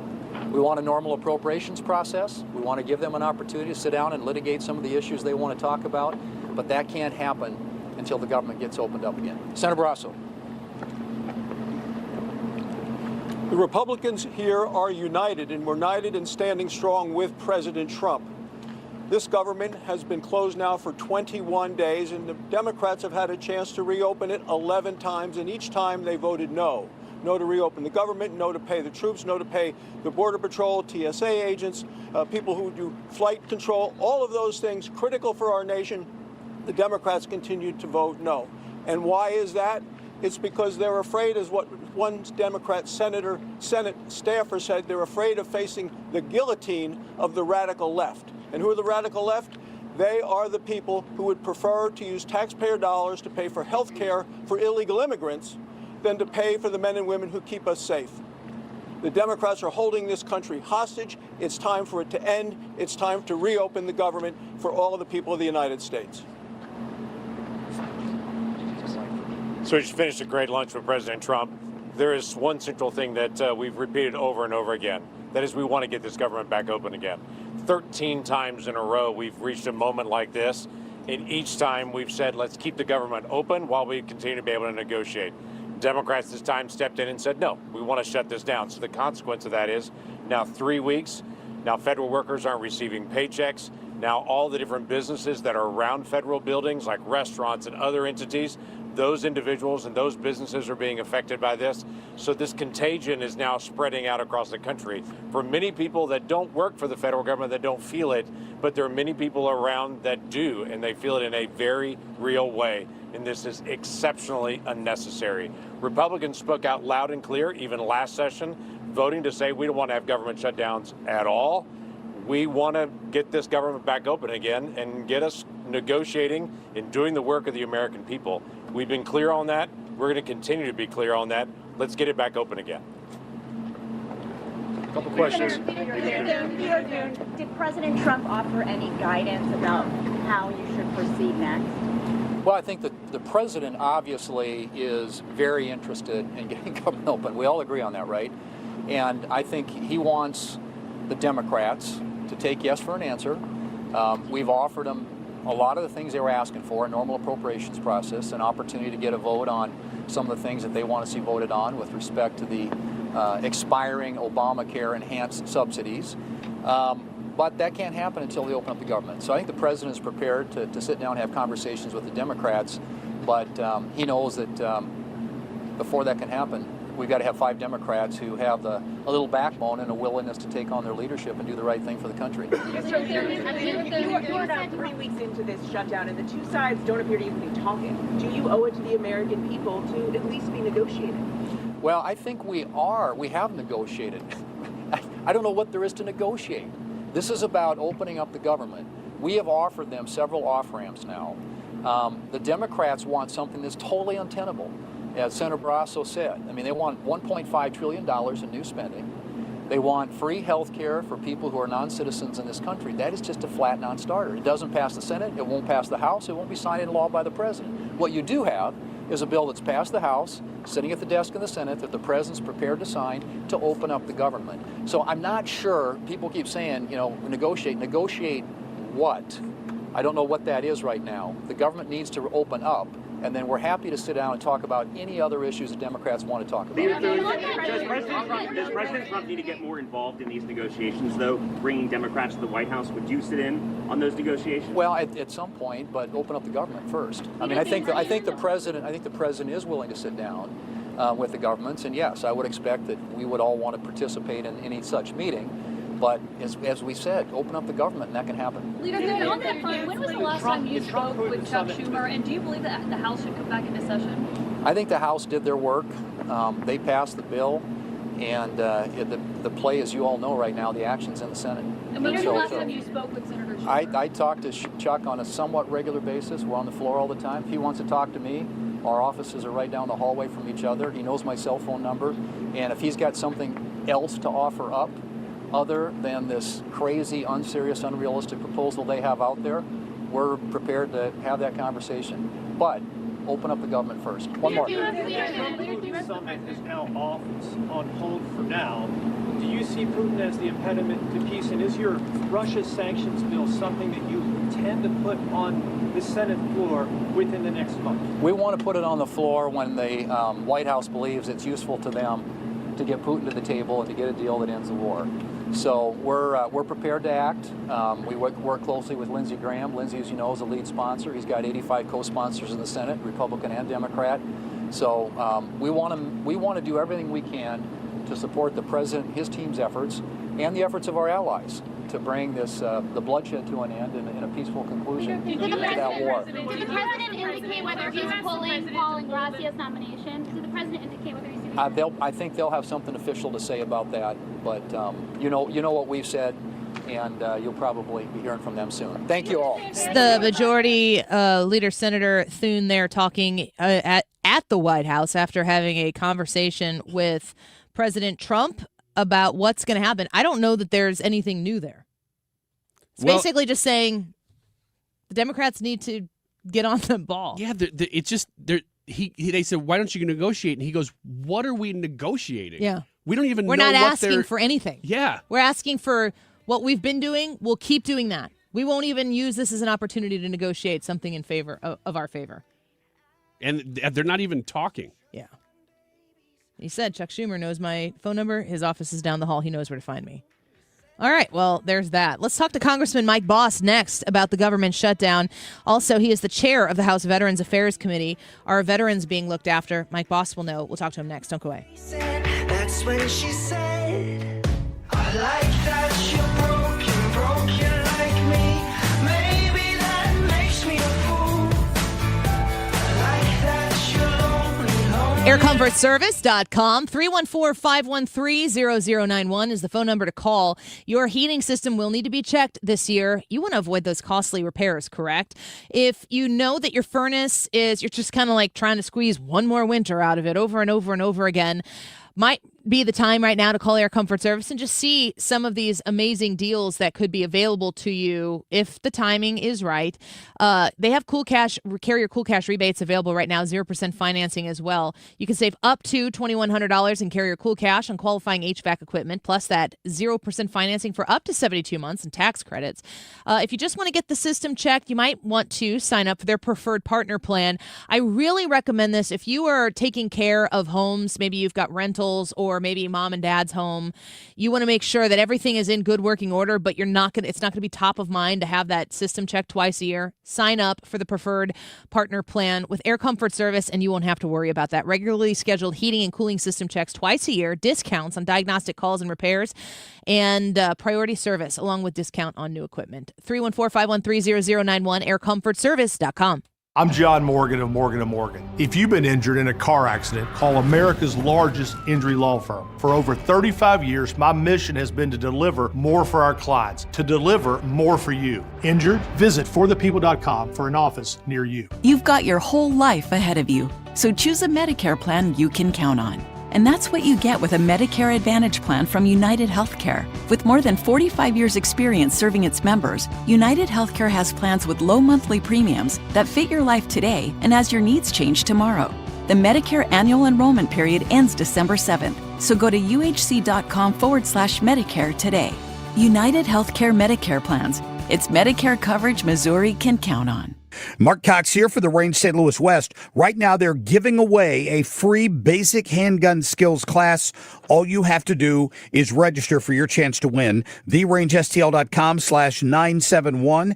I've taken this class. It's ideal for beginners. They have expert instruction. It's available in a women's only class. If that's what you're interested in, the normal cost is $135. You can win the class right now at TheRangeSTL.com/971. Hey, it's Mark Reardon. If you're nearing retirement or already retired, call my friends Thomas Helbig and Bob Kershaw with the Retirement Advisory Group. They'll show you how linking to the market is much safer than owning the market for your retirement savings. They're the official financial advisors of my show. Go to retirementkey.com. Stop just trying to paint and patch up the outside of your home. It's time to give it a permanent upgrade with James Hardy Fiber Cement Siding from Lakeside Renovation and Design. This siding is designed to stand up to all the crazy weather we get here in Missouri, and it looks fantastic. Lakeside is a James Hardy Elite preferred contractor. Whole team, by the way, is in-house, and they're going to take care of all the details, the color, the trim, everything to customize it to your home, to take the stress off of your plate. If your home is showing any signs of wear, it's time to take the next step. Visit lakesiderd.com. Attention St. Louis Medicaid residents in need of care at home. If you need assistance with daily activities, you can receive in-home care from a loved one that lives with you, and they get paid. Through Medicaid, Freedom Care allows you to choose who provides your care at home in St. Louis, and they get paid weekly.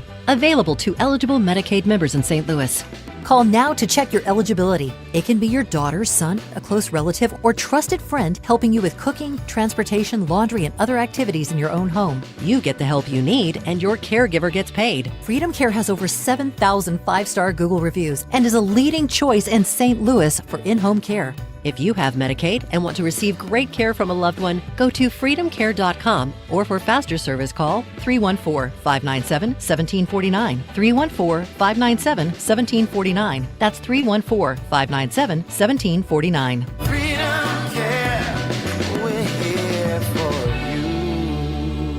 The question of the day is, do you approve of Donald Trump's ballroom addition to the White House, yes or no? A couple comments here. Chris says on our stream, yes, I approve since it's not taxpayers paying for it. Very good point. Andy says, yes, but not all of it. I really want to see that pace of effort in more infrastructure where possible. He really wants to put his name in history. Literally, this is another way to do that. I wonder if Andy is also super in favor of private funding. Anyway, go on. Joe says, every great king deserves a beautiful ballroom. Boom! What is your You can always count on Joe. To this question? Let us know by finding the Annie Fry Show on our live stream, which you can see us right now doing this very read if you'd like, because we are live every day here from noon to 3 on 97.1 and on YouTube. 1:37. This time check is brought to you by Jerry Kelly Heating, Air Conditioning, Electrical, and Plumbing. It's time for a $98 furnace tune-up. Hey, this is Ellen. 97.1 is celebrating 25 years. Annie Fry, Mark Reardon, Mark Cox. We have amazing talent on the station. And don't forget Ryan Wiggins. What a station. Celebrating 25 years of 97.1 in St. Louis.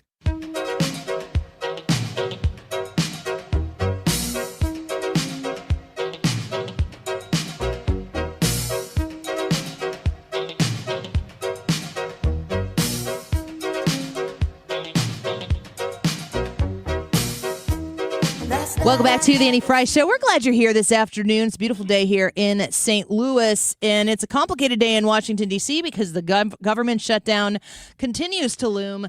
Let's talk to Congressman Mike Bost. He is the representative for Illinois' 12th District. He's also the chair of the House Veterans Affairs Committee. Congressman, welcome back. Thanks for being with us today. Annie, thanks for having me on. So, are you in D.C.? Are you in district? No, I'm in district. I'm in district. We've been around district. I was in D.C., the week that we had I had my case before the Supreme Court. Right. And then was actually worked putting the House in perfunctory session and taking it back out a day or so there. Then got back to the district and have been working around the district ever since. So talk to me about what you when you're walking around your district there in the 12th in Southern Illinois. How do people feel about the government shutdown? Are they enraged? Do they want it to end? Do they not care? If you are a federal employee or somehow trying to do work with an agency that is being affected by it, then you notice it. If you're a federal employee, you're going to notice it a lot more because you're not being paid. We did find a way to pay our military personnel and our Coast Guard as well, but that was because the president found a way. But he did that for the 15th. But now, as we're moving farther and forward into these pay periods, it's going to stop. And so people that were not in those categories did not receive their pay. And some of these people are fairly new employees. They're young couples with children. So, yes, you hear that. But the rest of my constituents, when you talk to them, they're like, it hasn't affected me yet. And I've said, and I think I've said that to you before, there's a statement about shutdowns. The first day is always the easiest one. Yeah. And then it gets steadily worse there every day thereafter. Now, let me tell you that the veterans, we've been able to keep all of the programs. Well, I say that there's a few programs that we're questioning and arguing with attorneys. Can they still go? Because there were 8 extenders, which included everything from mental health care, private contractors to home care workers, private contractors, trying to keep those things flowing. But as about the 30, if we're still here at the end of the month, then those are going to have to be adjusted. If we're here on up further than that, then we may start seeing it in our medical facilities. That's scary. Yeah, that's really scary. You are the chair of the House Veterans Affairs Committee. I was going to ask you that question. You've kind of answered it there. I've heard today, just listening to coverage of the government shutdown, that some people said maybe it'll get ended this week. And then I've heard other people say it's going to be December before this thing gets fixed up. Oh, I hope it's not December, because if it's December, that hurt and pain will be felt by our veterans tremendously. And trying to receive health care, trying to keep the doors open of our VA facilities around will just become very difficult. And the sad thing is that, remember, the Democrats have voted 13 times before during the Biden administration for this exact same extension. This is what's known as a clean CR. It just gave us through the 21st. So then what happens is remember, November. If we're here until November 21st, we will have to go back in and we'll pass another bill just like it, but further out, because that's our option, because we can't get in to negotiate on the other issues. And when the Democrats are talking about what they're wanting to negotiate, $1.5 trillion, which includes providing health care for illegals, it includes, the list goes on and on of just really bizarre left-wing things. They're really not wanting to open the government back up. But I have to believe that some of those senators, which are in states that are swing states, are going to start feeling it very, very shortly. And as of right now, there's 3 that vote with the Republicans. I heard that one other over the weekend, she was talking about, decided that she was going to start voting to open. So we need 3 more, and then we can open. As of today, it is the longest shutdown in our history. So it is something that we've got to, But let's get back to work. Yes. I mean, and not only that, now they've blown 3-week hole in what was our schedule to try to do the budget. Now, understand this. Many of us are working through channels to still negotiate. It's just there's no work that can be done on the floor. So you mentioned that November 21st date. Is the current CR that the House has passed, it's through November 21st, correct? That is correct. So if we get past November 21st, there's nothing to vote on because that will be done. The House would have to. That is correct. The House will come back in on the 21st and then pass another bill. We won't change the bill because it's a clean CR. When the government is shut down, you're in district right now. If the government were open, would you be in D.C.? Oh, yeah. So why is it that Congress can't, why is it that work can't be done? Is it just because you have no staff and everybody else has got to stay at home? The reality is there's nothing to be negotiated on because we cannot. Our staff most of them are there. They're not getting paid. Unessentials are home. They're on furlough. As far as the opening of the House, many of the operations of the House, there's not people there available to operate and do the processing. So the floor state remains into a perfunctory session, which means you go in, you take communications from the Senate, and you take communications from the president. And that's what I did whenever I turned up the perfunctory session. You say, this is a communication from the president, this is a communication from the Senate, and then you gavel back out, and that's all you're allowed to do there. Like I said, we are working in some committee. I've got my committee staff still working because, we've got budgets that have to be moved, and we have bills that hopefully we're trying to put all our ducks in a row so as soon as we walk in, we can actually move things very, very quickly if games aren't played. Mr. Bost, this is Ryan Wiggins. I get we're talking about a lot of deep detail here, but you're the guy we talked to about that, so I'm going to ask these questions. But what is it that Republicans want to do beyond that clean CR? Because I keep hearing that that would get us through the temporary moment, but what is it permanently that the Republican side of the House is saying this is where we need to be to get it done for good? Well, that is our 12 budgets that we actually are trying to move. Now, remember, we've got about 70% of the budget, overall budget, not 70% of the 12 bills, about 5 of the 12 bills that are moved over, but those 5 carry a majority of the operations of the federal government. Those are already over in the Senate to be worked on when the Senate gets through with what they're doing. Now, we're pretty sure we've got an agreement to move those bills pretty quickly after we get back. So the idea of the extension is that, remember, the budget was supposed to be passed by the last day of September. Okay? That's why we had to pass the CR, was because we could continue to operate government on the existing budget while still working on the budget for this next year. And it is... And I think I've said that. I know I've said it on there before. Since the 1972 Budget Act was put in place, there's only been 2 years that they passed all 12 of those budgets. And the other ones are usually passed. They pass 10, they pass 11, they pass 9, and then they CR the others as they negotiate through the next year. So what CR shouldn't be a way you should budget, but that's a pretty common thing.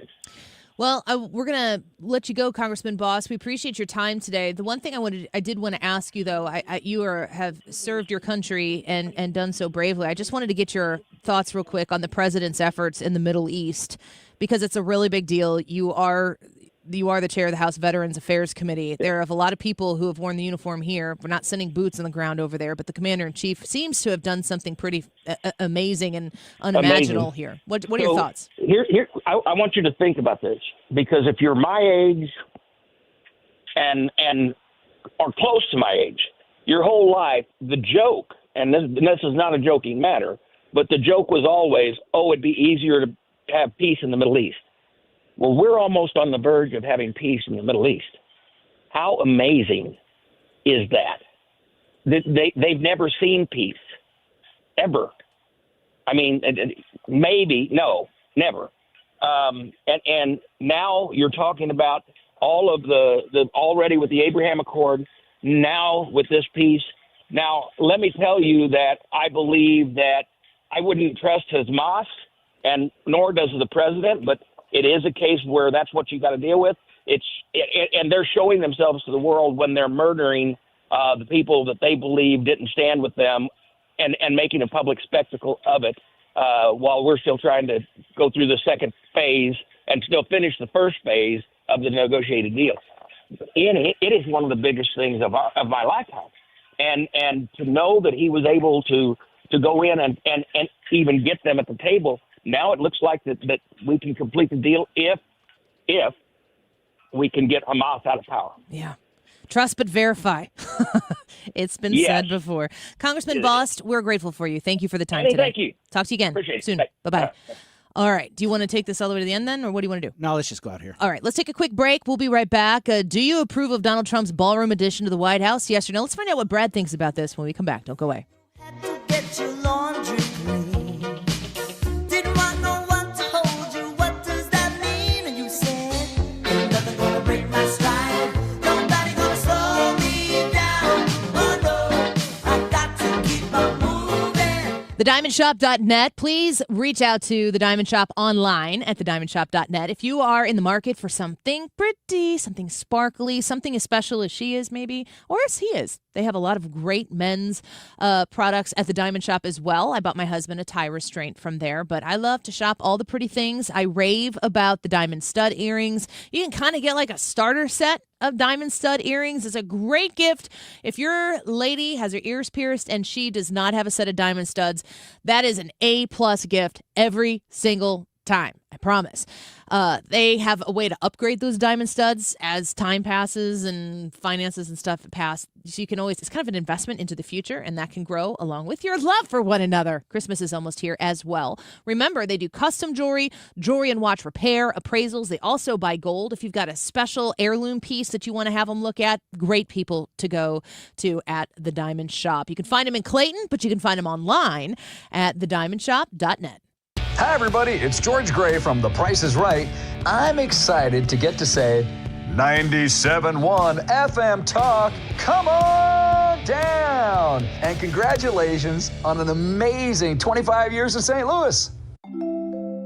Now that we're getting older, we've been putting more thought into maintaining our health. We knew the water we drink every day could be filled with contaminants, so we called Leaf Home Water Solutions. They came to our home and did a free water test and gave us the analysis right away. We were shocked at what we saw. They found heavy metals like iron and copper. Our own tap water was putting our health at risk, but Leaf Home Water Solutions made it easy to get safer water from every tap and hose. A whole home solution. They have more than 250 product combinations and designed a system that fits our needs and budget. The installation took less than a day. With Leaf Home Water Solutions, our water is safer and healthier. When we drink, when we cook, when we shower, even when we garden. We feel better about our health. Thanks to Leaf Home Water Solutions. Schedule your free home water test today at leafhome.com/free and save 15% on all home water treatment systems. That's leafhome.com/free for your free home water test and 15% off. leafhome.com/free. Smart talk, strong values.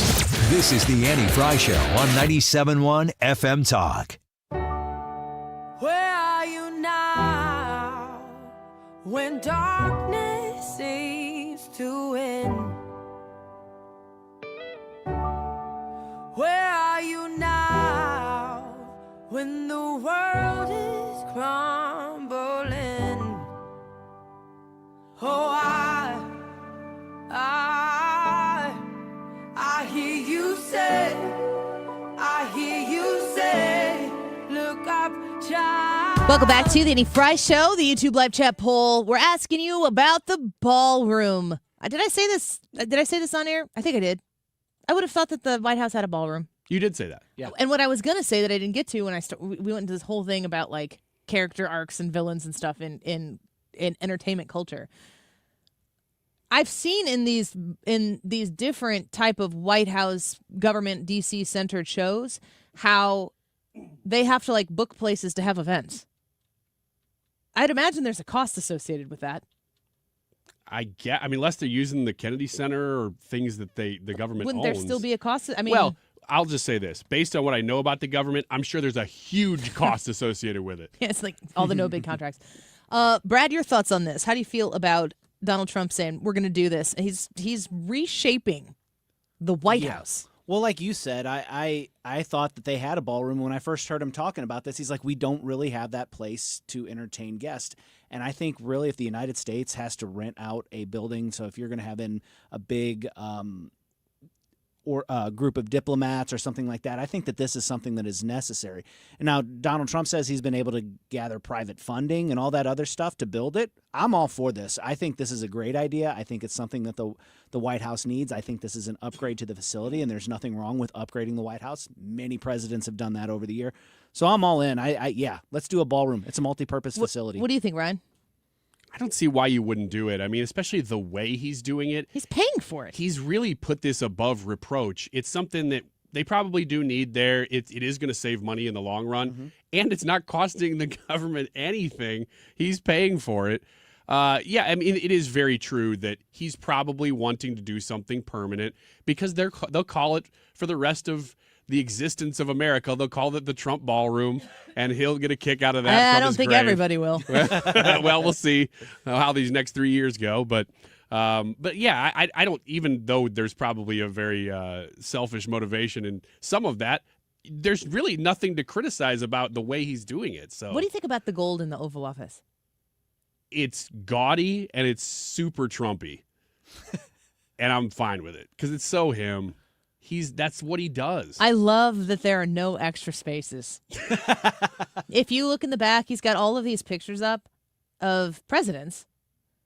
But I mean, the room in and of itself, I've been told, is overwhelming. When you walk into the Oval Office, there is a feeling that you get. And I've heard people say that feeling doesn't ever go away. Every time you walk in the Oval Office, you're like, this is the Oval Office. That's cool. But now, like, the Declaration of Independence is in there behind curtains sometimes. Every time we do an Oval Office thing, an announcement from the White House, I'm always like, is the Declaration out? We showing the Declaration today? How are we feeling? But all the different spaces that have all of these pictures. He keeps talking about getting things out of the vault. Did you talk yesterday about they had that Australia ambassador and prime minister or something was in there? Apparently a cameraman knocked a camera into a mirror. Oh, no. I didn't see that. And Trump, called him out on it. Really? He's just took that mirror out of the vault. And I guess we just broke that camera, just hit that mirror. It's a shame. I guess these things happen. Oh, I did see that. I didn't realize that came. Okay, I connected yesterday. the dots now. Yeah. Can you imagine being in there and just being like the camera guy? Or the Australian ambassador, where the reporter's like, how do you feel about the fact that the Australian ambassador said some bad things about you? And he goes, I don't know. Who is he? And he's sitting across. He's like, did you say it? Well, I don't like you either. Yeah. You want to talk about reality TV? This man is that in gold. All right, let's take a quick break. X's and Y's in 30 minutes. We'll be right back.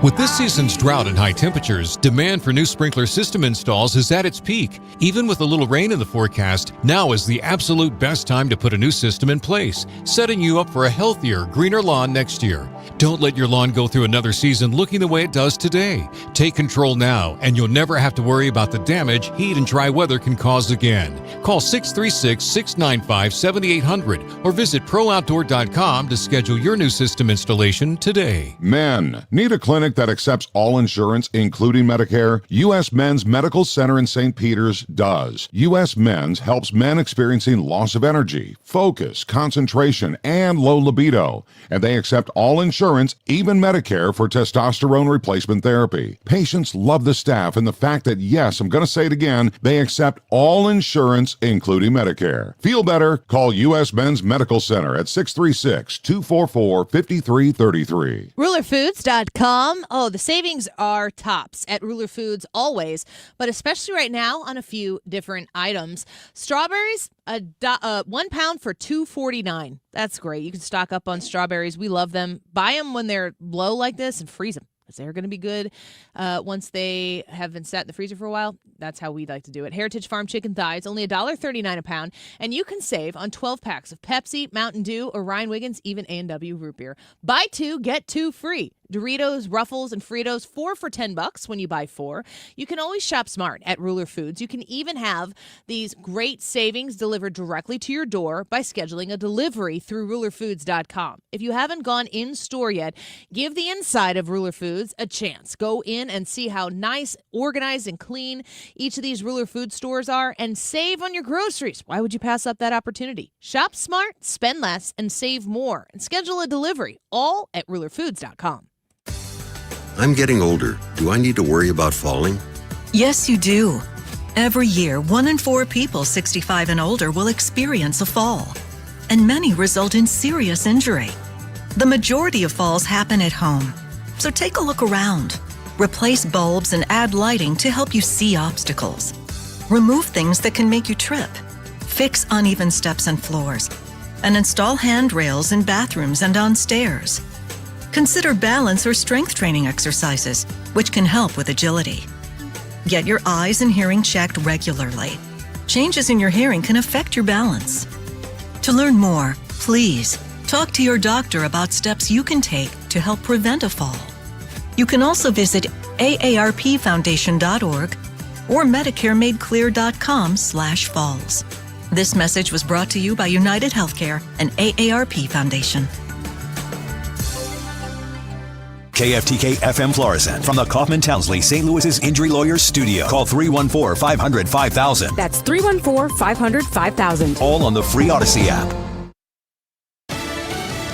Republican unity at the White House. Lisa Brady, Fox News. The Republicans here are united, and we're united in standing strong with President Trump. Majority Whip John Barrasso after a Senate Republican lunch with the president. This government has been closed now for 21 days, and the Democrats have had a chance to reopen it 11 times, and each time they voted no. Republicans say they and the president are open to talks on issues Democrats keep raising, but only if the government reopens first. Senate Minority Leader Chuck Schumer. It's day 21 of Donald Trump's government shutdown. Calling the GOP Rose Garden lunch a pep rally, House Minority Leader Hakeem Jeffries telling reporters Republicans don't have a clue and that expiring Obamacare tax credits are part of a health care crisis that needs to be addressed as part of a bill to reopen government, not after it. Just getting reports of a U.S. Marshal and another person injured during an immigration enforcement operation in Los Angeles. Only preliminary information so far, but acting ICE Director Todd Lyons tells Fox it's part of an increase in violence against ICE agents and their federal partners. Seems as a vehicle was used again in a ramming incident. Officers had to return fire. It's non-life-threatening injuries, as we're being told right now. He says violence is becoming the norm and blames the rhetoric used by some elected officials. L.A. police earlier reporting 1 person shot and 1 person in custody. Vice President J.D. Vance optimistic about a peace plan for Gaza holding, but he also says the process will take time. Everybody who's been involved in this conflict can point at one other person. One of these flags can point at another flag and say, we hate that person for various reasons. The way that we're going to get to peace is to focus on the future, which is what the President of the United States has asked us to do. This as Vance visits Israel. Meantime, Israel's military just announcing Hamas has handed over the remains of 2 more hostages to the Red Cross in Gaza. America is listening to Fox News. Hey, can you blow up some balloons for Jack's party? I can't. I'm so congested. You need Sinex Severe from Vicks. Sinex Severe nasal spray. Yeah, just Sinex. Breathe. Sinex Severe instantly relieves nasal congestion and works 6 times faster than nasal decongestant tablets. The 12 hours of relief allow you to get back to the moments that matter without congestion. Daddy, we need more balloons. On it. Try Sinex Severe from Vicks. Just Sinex. Breathe. Use as directed. Hear that? That's Mike. He took ZQL Ultra, so now he's sleeping soundly on a Sunday night. ZQL Ultra helps Mike fall asleep fast, stay asleep longer, and get the deeply restorative sleep he needs so he can wake up refreshed and ready to conquer Monday. Let's do this Monday. ZQL Ultra. Not for colds, just for sleep. Really great sleep. Use as directed. Keep out of reach of children. Air Comfort Service, heating, cooling, and insulation. Weather. All about sunshine as we go through our Tuesday afternoon, but it's breezy to windy again, and it's cooler than yesterday, 66 for the high. Tonight, clear skies, quick drop in temperature into the 50s. This evening, sweater weather. Cold overnight, 43. Wednesday, sunny, breezy, and 64. Thursday, sunny, and 66. This is 97.1 FM Talk. Chief Meteorologist Dave Murray. The Annie Fry Show is sponsored by Air Comfort Service Heating, Cooling, and Insulation. Time to get ready for cold weather and schedule your heating system check. Get not just your heating system, but your entire HVAC system checked for $19 a month with the Preferred Partner Plan. Visit aircomfortservice.com. Annie Fry, Ryan Wiggins, Brad Ray. That's us. That's right. Gotta love this American ride. What do you want from me? I'm not America's sweetheart. For goodness sake, kid. Keep your voice down. Your father's listening to the radio. I'm not America's sweetheart. This is the Annie Fry Show on 97.1 FM Talk. You guys did a poll yesterday about culture shifting. What was the result? I think it was 72% said that they believe that the culture is shifting rightward. Were you both thinking that? Yeah. I think so. You didn't take the contrary position just because? Is that what you do when I'm not here? Well, I made the poll, so I can't be contrary to my own poll. I believe in you. Thank you. Don't doubt yourself like that. Wow. I feel more confident than I've ever felt. Well, just wait. There's still time. Yeah, we have an hour. I got two ways I can go here. This is great. Take the one less traveled. Ooh. There are two clips that I want to talk about. The first is Chris Tomlin talking about what it was like to lead the Charlie Kirk Memorial, the praise, the music. Chris Tomlin? Yes. Okay. Haven't heard that name in a That's while. One Direction. He's not in One Direction. That would be news. Wouldn't it be cool if he were? The other one is Scott Jennings talking about Trump's poop memes.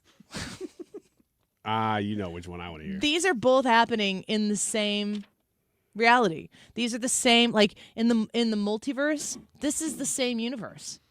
These two are in.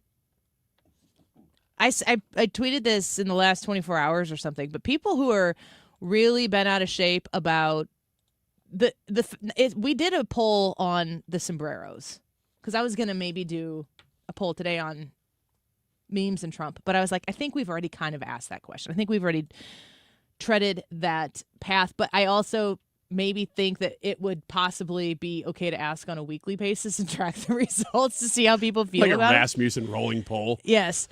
The meme that we're talking about right now is the No Kings protest. So somebody makes these. Donald Trump is not spending his time in the Oval Office creating memes of him in a fighter jet dropping poop on Harry Sisson. Although if he were, I wouldn't care. This it's a weird sentence. It's a weird collection of words in English.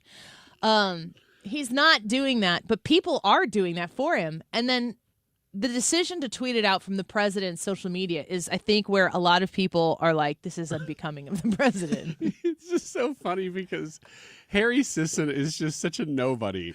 But I know. But he is a semi-prominent young Democrat influencer who's just famous for that.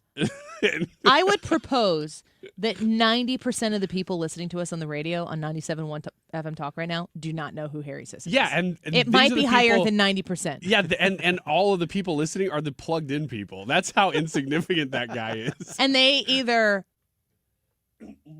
completely understand and are totally amused by Donald Trump's video of Harry Sisson. This is a meme video. It's not real.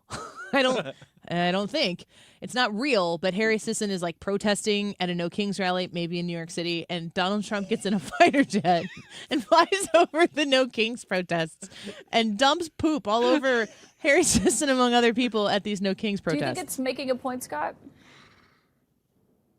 Well, yeah, he was making a And point. what's the I mean, point? why shouldn't the president? Why shouldn't the president use a made-up video to respond to a rally that has a made-up reason? I mean, it's a non-existent reason. We don't have a monarchy in this country. We have a presidency won by Donald Trump, who won the popular vote, who won the Electoral College, who won all the swing states. We have a democracy. People voted, and they elected the president, and the only thing they're mad about is that he is lawfully executing the office of the presidency and enforcing laws that have been on the books for a long time. So he made up a video. They made up a reason to have a rally, and I think it was kind of funny, to be honest with you. CNN lower third. Trump posts AI video of himself dumping waste on protesters. Dumping waste. They're above that in the airport. That if the roles were reversed Thank and there was some sort of MAGA rally,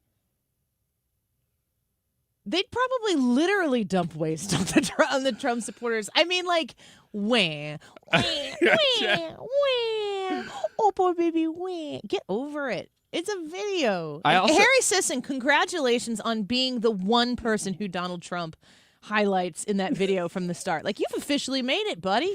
High five. I think I'm laughing so much because that's how I discovered the video, was Harry Sisson saying, apparently I got poop dropped on me today by the President of the United States. And it's a big day for you, son. I flipped the roles here around to see, would I laugh if this were Obama posting the same thing, doing it to a MAGA rally? They take themselves way too seriously. Or They wouldn't. Gavin Newsom. Obama would never. Hillary Clinton could never. No, they wouldn't. Kamala Harris and Joe Biden, not even in the realm of possibility of what we would see from them, because they're not funny people. They don't know what funny is. Gavin Newsom would absolutely do it after he saw Donald Trump do it and be like, oh, see, I can do that too. Two can play That's that game. true. He does kind of just mirror whatever Trump's doing. Which, again, is the puppet string that Donald Trump has on Gavin Newsom. You guys are not funny. You don't know what's funny. You don't know how to laugh.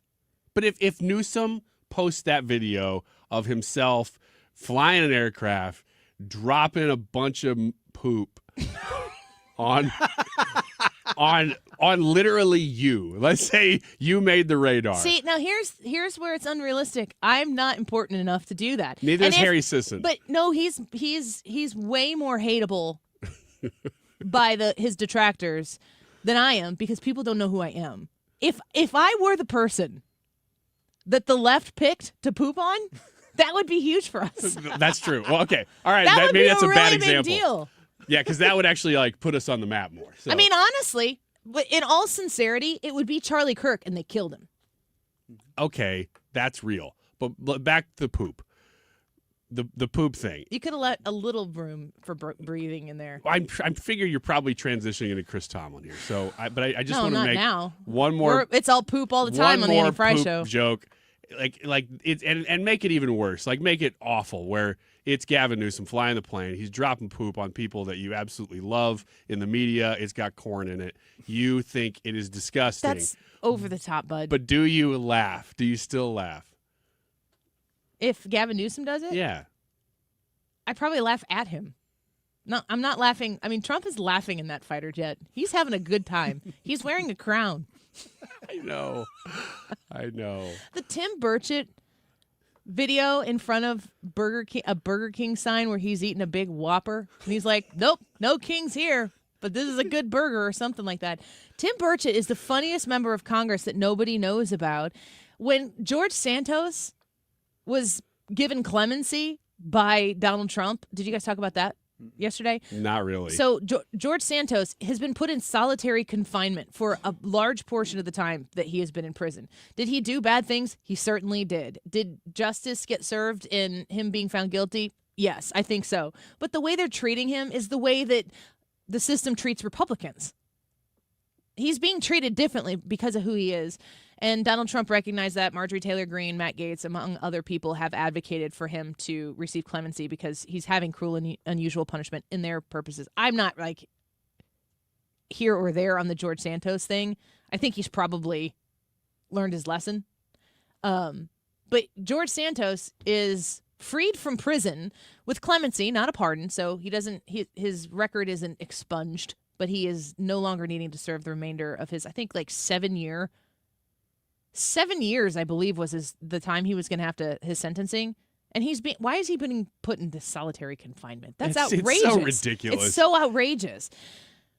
But he his lawyer posts something on George Santos's X account, and George Santos had said he's going to hand that account over to his lawyers for the duration of his sentence. And he's listing, like, I want to thank Representative Marjorie Taylor Greene and former Representative Matt Gaetz and Tim. And he just goes on. But he only says Tim. And Congressman Tim Burchett retweets that. And he said, I'm like Cher. But his name is Tim. Nobody else is named Cher. Dang, I missed that joke too. That's a good one. There are a few more Tims in the world than there are Chers or Madonnas. But all he does is retweet this and just say, I'm like Cher. That's so funny. That's the only reason I want to run for Congress. Oh, gosh. Is just to be able to do that kind of stuff. And comment on poop memes and stuff. Go on TV and be like, I could be that and like guy. vehemently defend the pooping. Yeah, that's my role. I'm one of 435 Congress members, but anytime there's a poop meme, they're like, oh, call Wiggins. This is Wiggins' department. He is the chairman of the poop committee. It's a new committee. I haven't really heard of it yet. Yeah, very select. Very select committee. My gosh. And I get a Ryan huge Wiggins? stipend for being on it. Freshman congressman from Collinsville, Illinois. What skills do you have? What committee assignments would you like? Well, there's several types of poop, and I can identify them by sight. I don't have anything else to add. Oh, Ethan, come here. Sports and local next. And we're going to troll Ethan a little bit. You guys ready for that? Always. All in. All right. I'm going to tee the ball up, Ryan. Hit it out of the park. Here we go. Sports and local with Ethan next. All I wasted.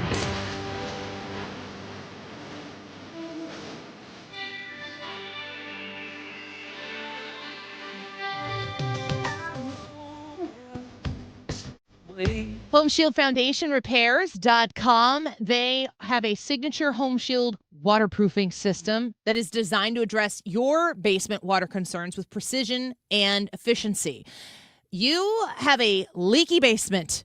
What did I say the other day? It's moist. How do you feel about that? If you would like to stop calling it moist, you should call Matt Hayes at Home Shield Foundation Repair. There, see how I did that? Home Shield Foundation Repair can come to your home, assess your particular needs and situation, the gravity of the wetness that makes it into your basement. If you have cracks or bowing in your walls that goes along with that wetness, you need experts, and you probably need them yesterday. Call 314-227-9636. 314-227-9636 and call the expert who has decades of experience, great reviews online to fix exactly this problem. And when you call him, make sure you tell him Annie said hello. 314-227-9636, HomeshieldFoundationRepairs.com. Don't get lulled into believing the IRS is getting soft. It's just the opposite. Hi there. That their higher-ups are demanding that they get more aggressive than ever. So don't ignore them any longer. Level up. If you have unfiled returns, unpaid taxes, levies, or liens, call the Land Story Law Firm today and let us get between you and the IRS. We'll protect your rights, including your right to appeal or even your right to take the IRS to tax court. Remember, IRS problems are legal problems, and they need to be handled by an expert attorney team who's done it for decades. So call the Land Story Law Firm today. We're local. Our office is right here in St. Louis, or visit law.com to schedule your free consultation with your local tax resolution law firm, the Land Story Law Firm, 314-260-6120. The choice of a lawyer is an important decision and should not be based solely upon advertisements. This is a special alert to all Americans who own a vehicle with less than 200,000 miles with an auto warranty about to expire or with no warranty coverage at all. Due to a decline in the economy, CarShield is announcing a low-cost month-to-month vehicle protection plan that is now available to the public to save any driver out-of-pocket expenses on future auto repairs. Call now to find out how you can pay almost nothing for covered auto repairs. Yes, you heard that correctly. Pay almost nothing for covered auto repairs. An open phone line has been established for all drivers to call for a free quick quote. Call 800-908-8646 now. Drivers who are covered will not have to pay for covered repairs again. This protection plan is at an all-time low. Additionally, drivers who activate this vehicle protection today will also receive free roadside assistance, free towing, and car rental options at no additional cost. Call us for your free quick quote today. 800-908-8646. That's 800-908-8646. What do you have to lose? Call 800-908-8646. Again, 800-908-8646. Protect your liver and give it the support it deserves by making Active Liver from New Nordic part of your daily wellness routine. Find Active Liver in stores at your local or grocery or online at Amazon or at newnordicusa.com. You hear that? That's the sound of your business losing money. Legacy phone systems weren't built for today's teams. Quo, formerly OpenPhone, gives your business a smarter way to stay connected. Quo lets you manage calls, texts, voicemail, and contacts all in one place so that you can deliver a seamless customer experience from ring to... Need to take calls on the go? Quo automatically transcribes, summarizes, and highlights next steps from every call, so you never miss a detail. Need insight into what closes a sale? With Quo's AI call tags, you can instantly spot key topics like objections or pricing questions and use those insights to level up every customer interaction. And yes, you can bring your existing number with you for free. Keep your team in sync and your customers happy with Quo. Quo. No missed calls, no missed customers. Try Quo for free at quo.com/free and get 20% off your first 6 months. That's quo.com/free. QUO.com/free. This is the Annie Fry Show on 97.1 FM Talk, St. Louis Conservative.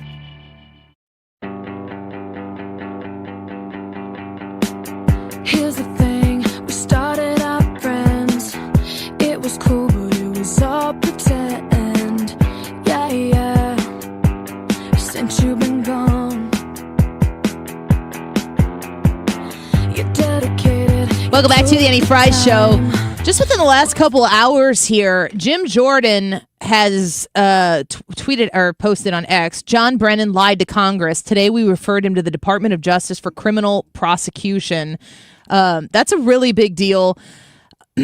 We write to refer significant evidence that former director of the Central Intelligence Agency, CIA, John Brennan, knowingly made false statements during his transcribed interview before the Committee on the Judiciary on May 11th, 2023.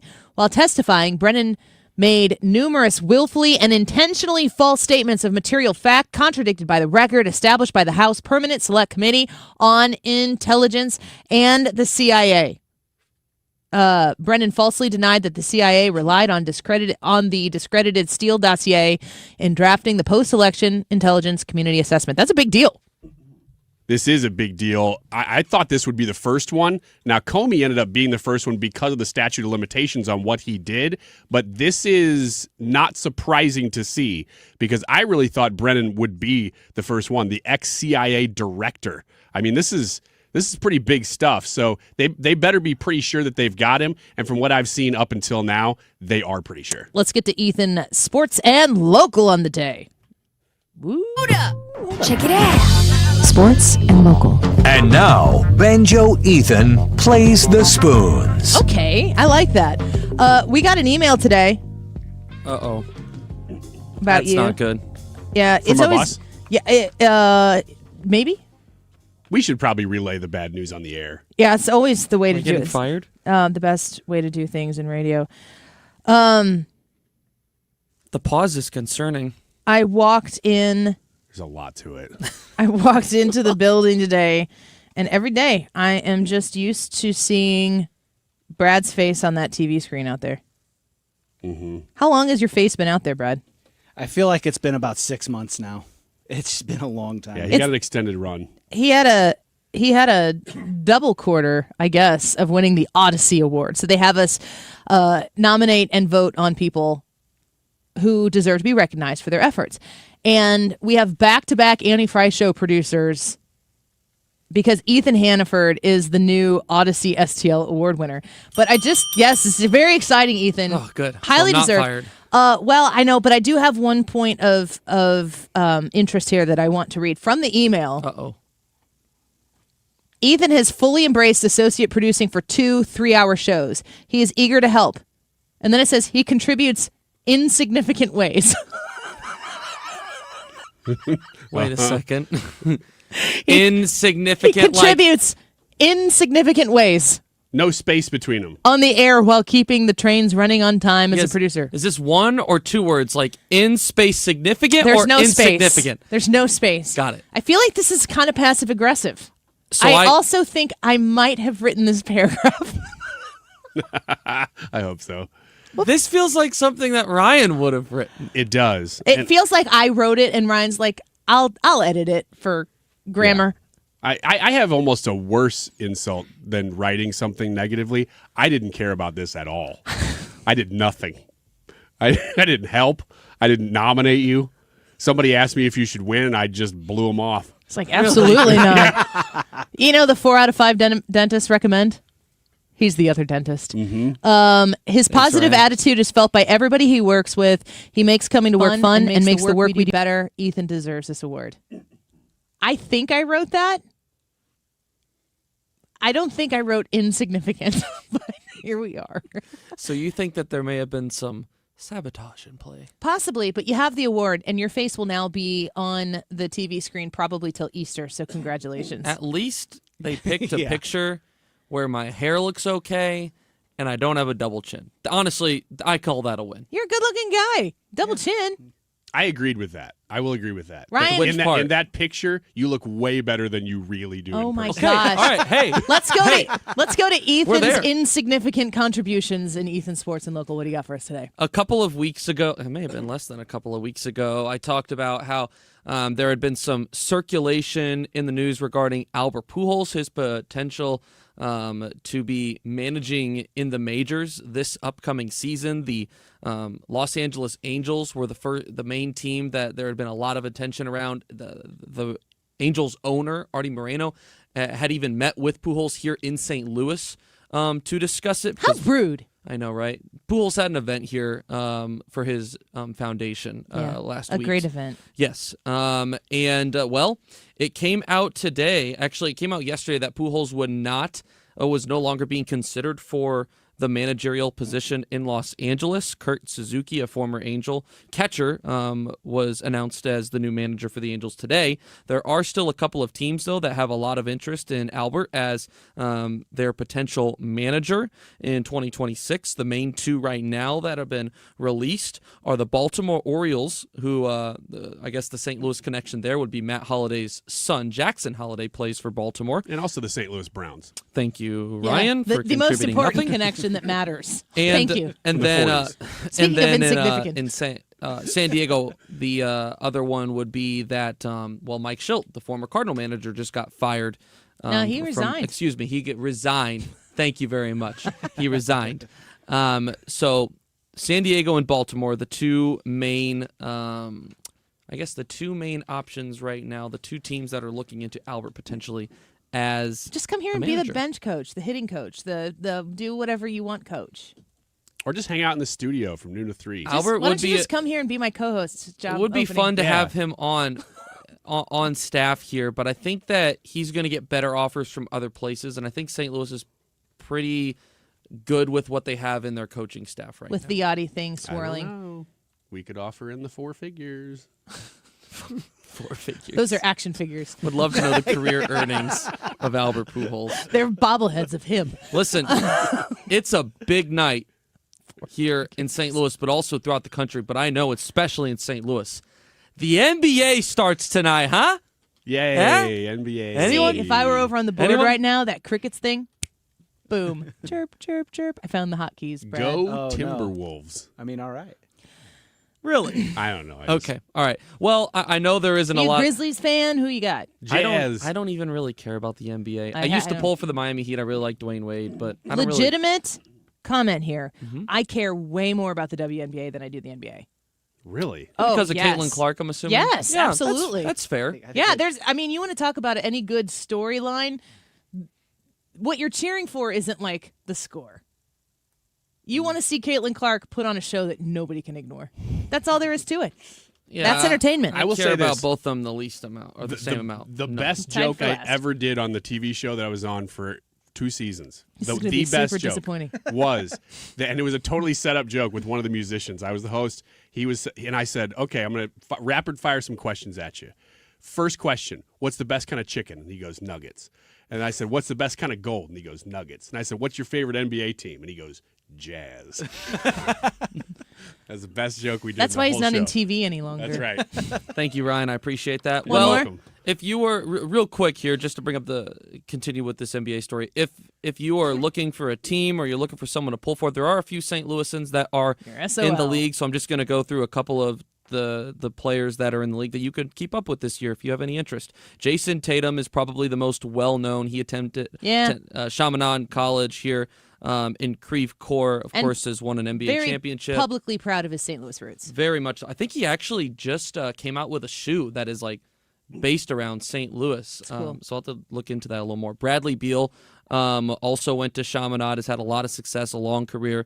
He plays for the Los Angeles Clippers. Jordan Goodwin went to Althoff Catholic in St. Clair County and also attended St. Louis University and played for the Billikens until 2021. He is currently with the Phoenix Suns. Caleb Love attended CBC in St. Louis and now plays for the Portland Trail Blazers. And then the newest member in the NBA, Ryan Kalkbrenner, was just drafted this past year. He was from Florissant and went to Trinity Catholic High School before attending Creighton University. So a couple of St. Louis's in the league. One more story, real quick. Hey. I get asked enough to ask you again.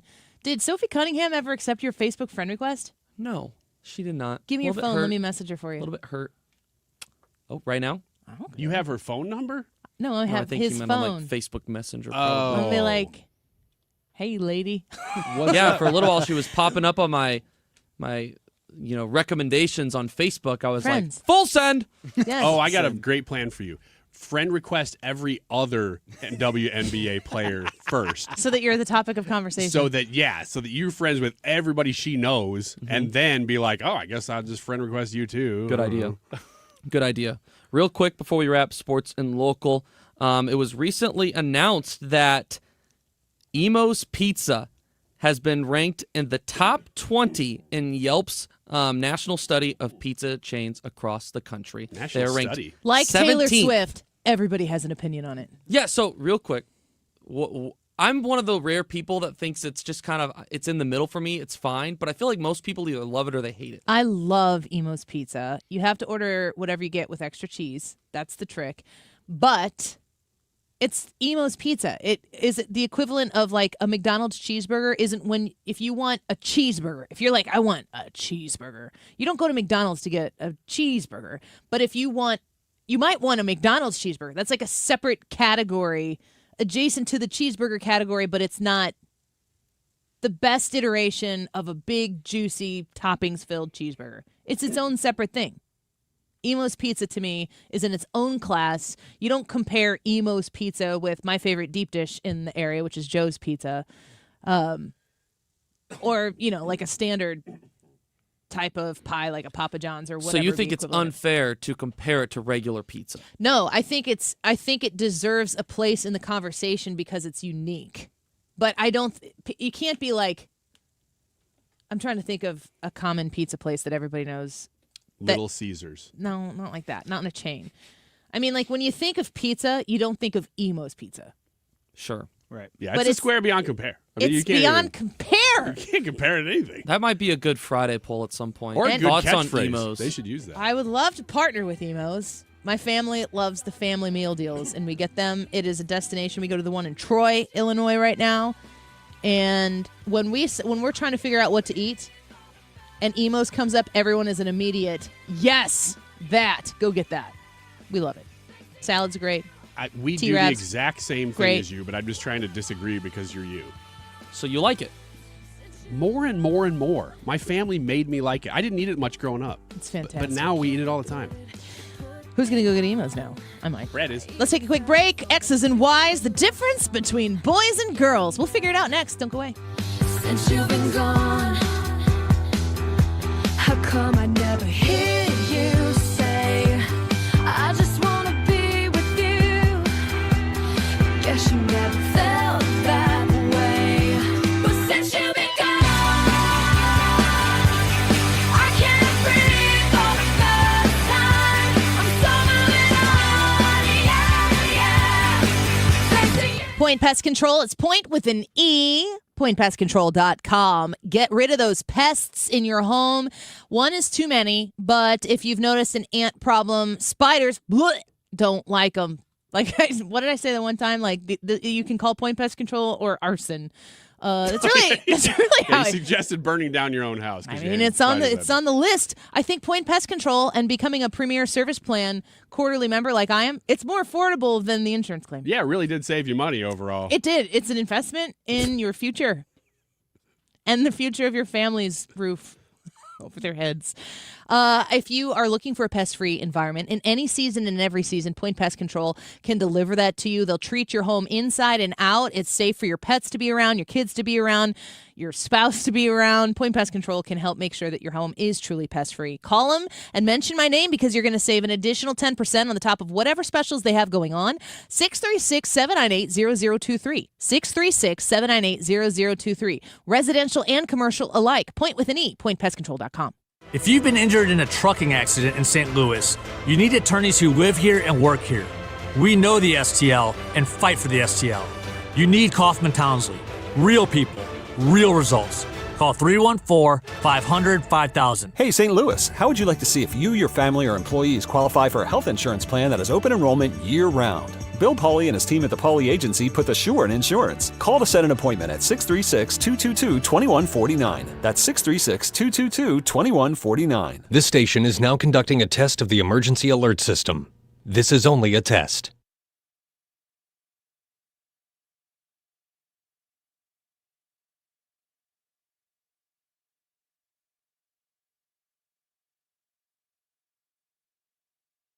Do you have a dark curiosity? Heart Starts Pounding, Horrors, Hauntings, and Mysteries is a weekly podcast hosted by me, Kaylin Moore. Each week, I'll take you on a dark journey through terrifying true urban legends, bizarre true crime cases, chilling tales of backwoods horror, and more. So if you're looking to join a passionate community of the darkly curious, check out Heart Starts Pounding on the free Odyssey app or wherever you get your podcasts. And remember, stay curious. All right, our YouTube live chat poll question of the day is, do you approve of Donald Trump's ballroom addition to the White House, yes or no? Pulling up comments here. One says, and I don't know who the commenter here is, but she says, hell no. Peasants paying for a spot for the elites to dance? Hard no. And then a little fact check here. I don't think he was trying to do this, but Dale said, ballroom is fine since it's privately funded. So I don't know that the peasants are paying for that. With Trump, it will be finished on time and beautiful. What do you think about this question? Do you approve of the Donald Trump ballroom addition to the White House? It is 2:35. This time check is sponsored by Jerry Kelly Heating, Air Conditioning, Electrical, and Plumbing. It's time for a $98 furnace tune-up. Hey, it's Glenelle. A quarter of a century. That's a long time. Congratulations to 97.1 FM Talk. Celebrating 25 years of 97.1 in St. Louis. X's and Y's. All right, so it's very important today. I hope this will be a segment that we look back on one day and be like, can you believe that we did that? Because there is a distinct difference between men and women, and I think we kind of get down to the nuts and bolts of it. No pun intended. Which one's the bolts? I know which one's the nuts are. Oh, kids, don't worry about it. I was talking about. Never mind, I can't say that either. That's just going to go worse. There are things that are intrinsically different in men and women that don't really have anything to do with like anatomy. Interesting. Yes, and I would have thought first back to the old anatomy crotch stuff. Did you say crutch? I said crotch. We're cooked. Yeah. It's the beginning of the segment. So. Did you say crotch? Yeah, I did. Why? Because I didn't know a better word for it. I said crotch. Oh man. Alternative point would have been great. We ask questions across the divide between the two sexes that exist, men and women, and we try to answer those tough to ask and tough to answer questions for one another. So Ryan, you go first. Okay. Are some professions sexier than others? For men to do? Either way, we'll start with men because that one seems like the obvious one. Like, for instance, if you find out somebody is a musician, does that make you go, oh, they're more interesting to That makes me go, oh, they're probably poor. There's probably an age gap there for sure. That means that they're a musician and I don't know, like HVAC. Like They probably do that. Yeah, they do that. I on the would be side. as a woman, I would be more anything that is trades. I like because that means that you work with your hands and you understand hard work. You're willing to show up and do hard work. So I think that's kind of sexy. Teachers, the sexiest. Yep. I had to say that one. I didn't have to. Well, I do. I can say what I want on here. We all have to say That it. was that would work for me too. Yeah, we all have to do You that. guys are super into male teachers? No, teachers. You didn't say male teachers. We were talking about men. You just said teachers. We were talking about men. And yeah, And I'm I was hot like- for teacher. Is it a man? No, it's my wife. Are you sure? Pretty sure by now. Not your wife. Not my best friend. I'm pretty sure she's a. No, I she's don't. A girl. Good. Yes. Hey, ho, let's go. But I'll do a thorough check. Is there an unsexy profession for? You are in trouble. You are in trouble. You're a troubled man. Yeah, we'll see. Are there unsexy jobs for women to do?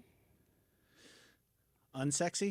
You're nodding, Yeah, so go ahead. yeah. I mean, the first one that Brad's I came about to offend He's 10% like, of our listeners. Brad's like, oh yeah. Yeah. Let me tell you the ugliest. No, because guys can find almost anything sexy. But I would say it's That's also like for me, true. it's the like the OnlyFans model, exotic dancer, that Sex sort- workers? Yeah, that's unattractive to me. I don't think on the whole it's unattractive. Yeah, I know what Brad's saying. But Yeah. I also know what you're saying. Yeah.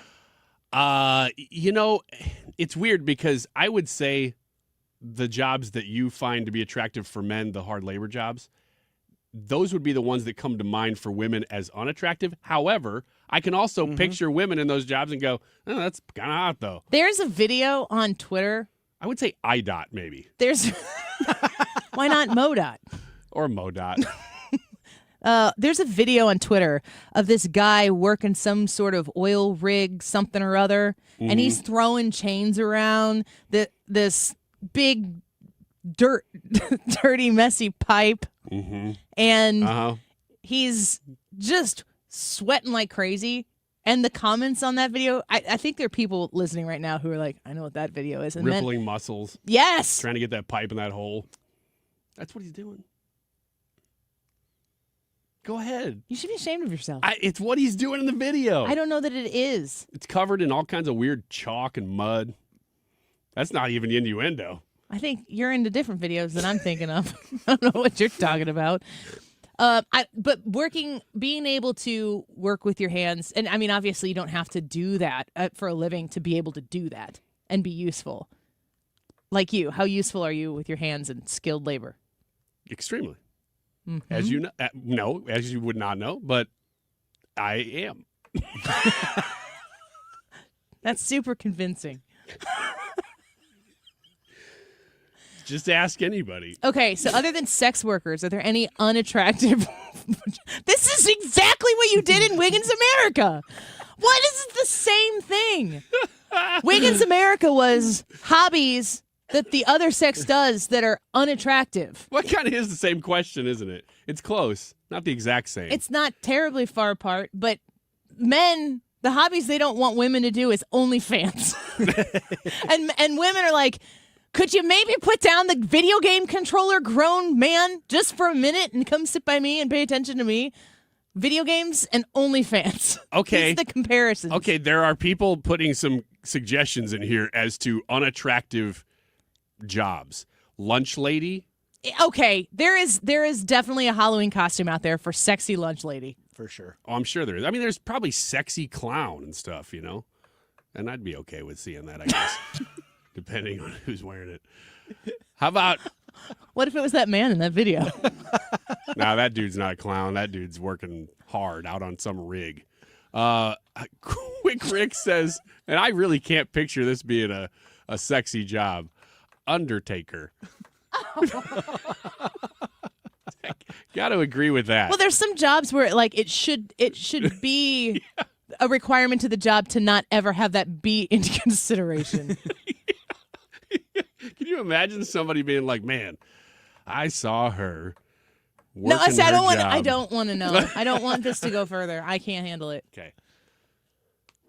Next question, Brad. Okay, so this I'm looking for the video over here the for the record. previous segment the previous conversation America? got me thinking about this. Are there anything that, like, whenever guys hear a funny, like, crude joke or a poop joke or something like that, we're always like, listening to the Annie Fry Show and Yeah. podcasts. Yeah, we have a goofy giggle and we go immediately revert back to 12. Do girls really not find those things funny, or they, like, deep down find it funny but just hide it because they're a lady and they wouldn't laugh Poop? at that? No, just anything, any jokes along those lines. Poop and farts. There. What is the question? Let's What's the question? Let's just be real for a minute. It's just us talking, okay? It's just us girls. Do It's just us girls girls. actually not find that stuff funny, or do they just What act disgust? specifically? What stuff? Poop and farts. The crude jokes, or do they just act like it's not funny? I'm not amused by farts. Are you sure? Yes. Can we test that? No. Do not fart in here. I'm not. I'm asking if we can test it. I don't want to test it. There are ways that farts can be totally hilarious. No. You just haven't discovered them yet. It's going to be like Narnia for you. Here, shut up. Read Timothy's comment. Timothy says, my wife said farts are not funny with a lot of capitals in there. Yeah? Mm-mm. That's what a lot of ladies say. That's why we got to ask the question. Do you secretly find them actually funny? Is that outrage real? I have never in my lifetime been hanging around female peers where we were having a grand old time talking about farts and poop. You Ever. Sure? Yes. Are you sure? Yes. I will say, though, that this is, I think, generationally changed. That I see boys and girls alike of a younger age, just having been around. I've coached middle schoolers for a long time, that girls are not as focused on, like, what does a lady do as I was raised. There is never a time in my life that I could do that in public and find it humorous. We're not asking whether you go into public spaces and like lift your leg and crack one and everybody's cracking up. I think that the only amusing part of any of it is how easily and simple it is, how men are so max entertained by it. Yeah, it's great. It's like built-in God creation humor. There was a girl, now this is not in my high school, but my wife said she was friends with a girl in high school that would, in class, just fart. And that everybody thought it was so amusing and charming, and she was very popular. I've never really understood that. I don't believe that. But That sounds she like says, a lore. She says it's true, and I met the girl, and I couldn't bring myself to ask her because I didn't know her that well. It was kind of a weird circumstance. But I wanted to ask really bad. And she said, you can ask her. So I believe her. There's a lot of comments on the YouTube. Lot but I can't, of comments. I can't. Let's take a quick break. We'll get to more X's and Y's when we come back. If you have questions that you'd like to ask across the sexes, women asking of men, men asking of women, we'd love to hear those questions in the comments. You can also vote on the YouTube live chat poll. Do you approve of Donald Trump's ballroom addition to the White House? Yes or no? We'll be right back.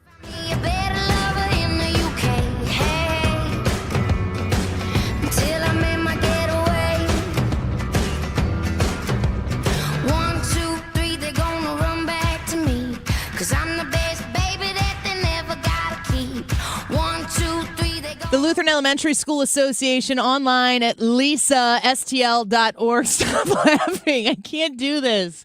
Jackie's comment on our YouTube is so funny. Don't. No. We're not doing this. I'm talking about something important here. Okay. For if you think that this type of stuff is funny, you should donate to Lisa today. How's that?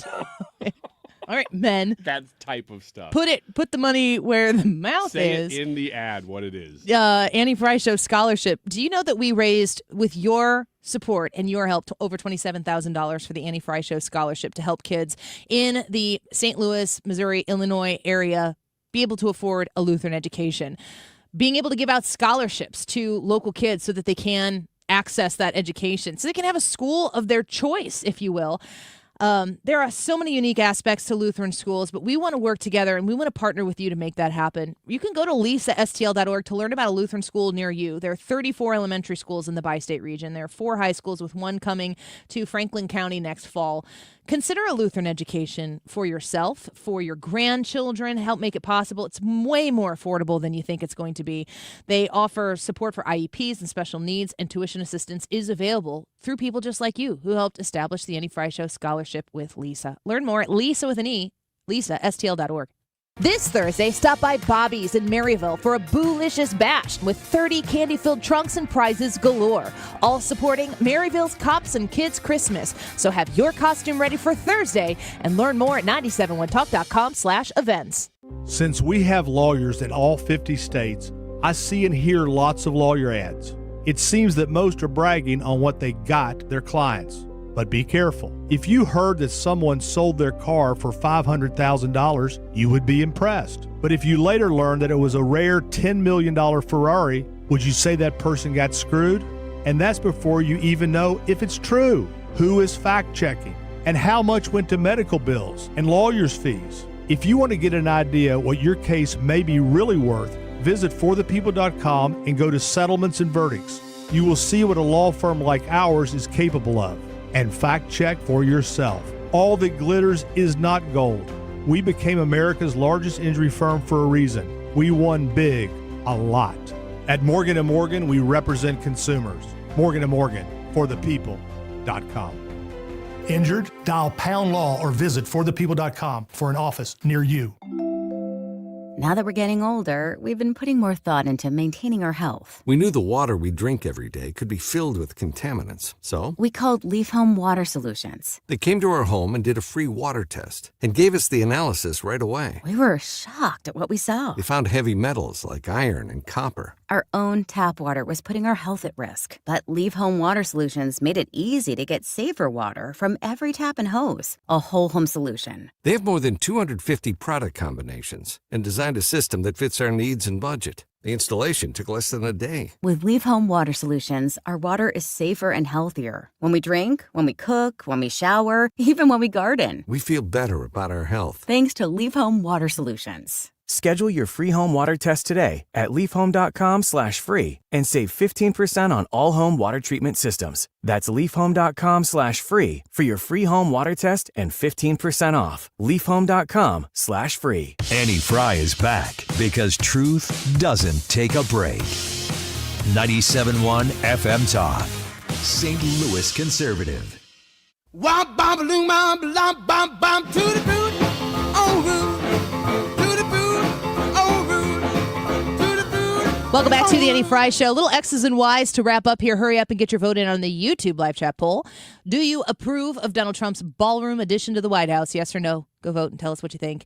My X's and Y's question has to do with direction. Like if you're driving from point A to point B, first of all, if you and your wife are in the car, does it depend on anything who drives? Because in my relationship, my husband always drives. I never want to drive. Yeah, it never matters. I'm always driving. You're the driver. I would say on a very rare occasion on a long road trip, she might take a quick shift. That's different. Just to give me an hour. In your everyday, Always, whatever, I'm always driving. You're always driving. Doesn't matter on the car, the location, destination. Brad? Yeah, I'm always driving. Do you have if she was like, I'd really like to drive, would you feel emasculated sitting in the passenger seat while she was driving you to like the grocery store? It has happened before where she had to come by and pick me up, like at the airport or something. And You're she's not gonna driving. switch seats real fast. Oh, I am. She really? Oh, heck yeah. No, I've jumped in the passenger seat just to make things. You got to keep moving. Unless he's like jet lagged or something. But if he's up for it, you get over there. No, in the I'm driver's seat. talking about her picking me up. 'Cause Yeah. then I would be in the passenger. Correct. I'm saying if I picked up Jared. You're still moving on. And I said, unless he were jet lagged and sleepy, I'm getting up and moving and he's driving. Wow. Still, no. That's And that's the way only we would time. both. But it does feel weird. It's still in the car feels weird riding in the passenger seat. Does your wife, here's the question, does your wife approve of the routes you choose to take to get places? She doesn't give a crap.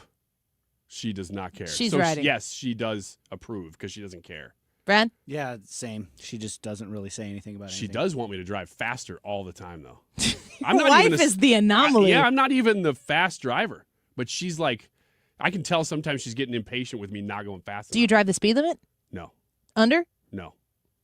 Over. Over. And she wants more. And she still wants me to go faster. Well, I guess it's hard.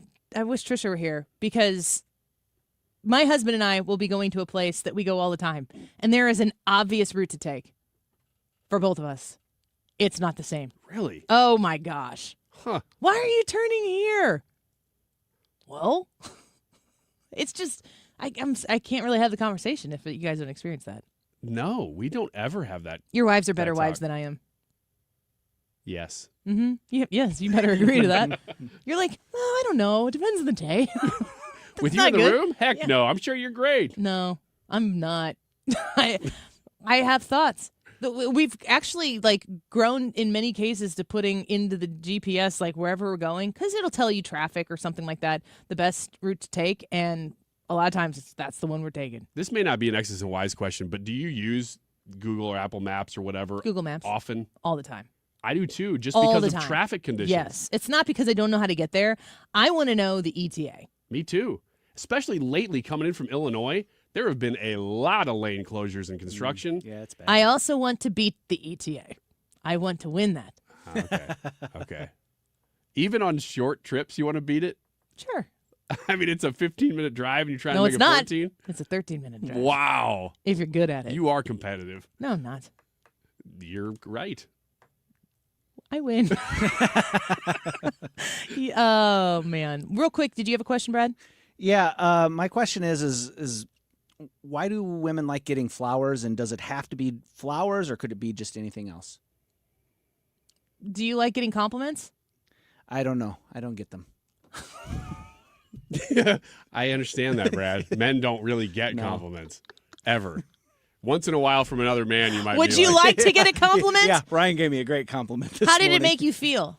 It came from Ryan, so it made me laugh. Oh, that's true. I did give him a compliment this morning. This is not an on-air No, it's not. conversation. Let's not do that. It's bad. It was nice, and it was too nice. And I was being genuine. And it should never be spoken of again. Why do women like getting flowers, Andy? Shoot. What's up with that? I don't know. I never get flowers. Yes, you do. I do. Yeah.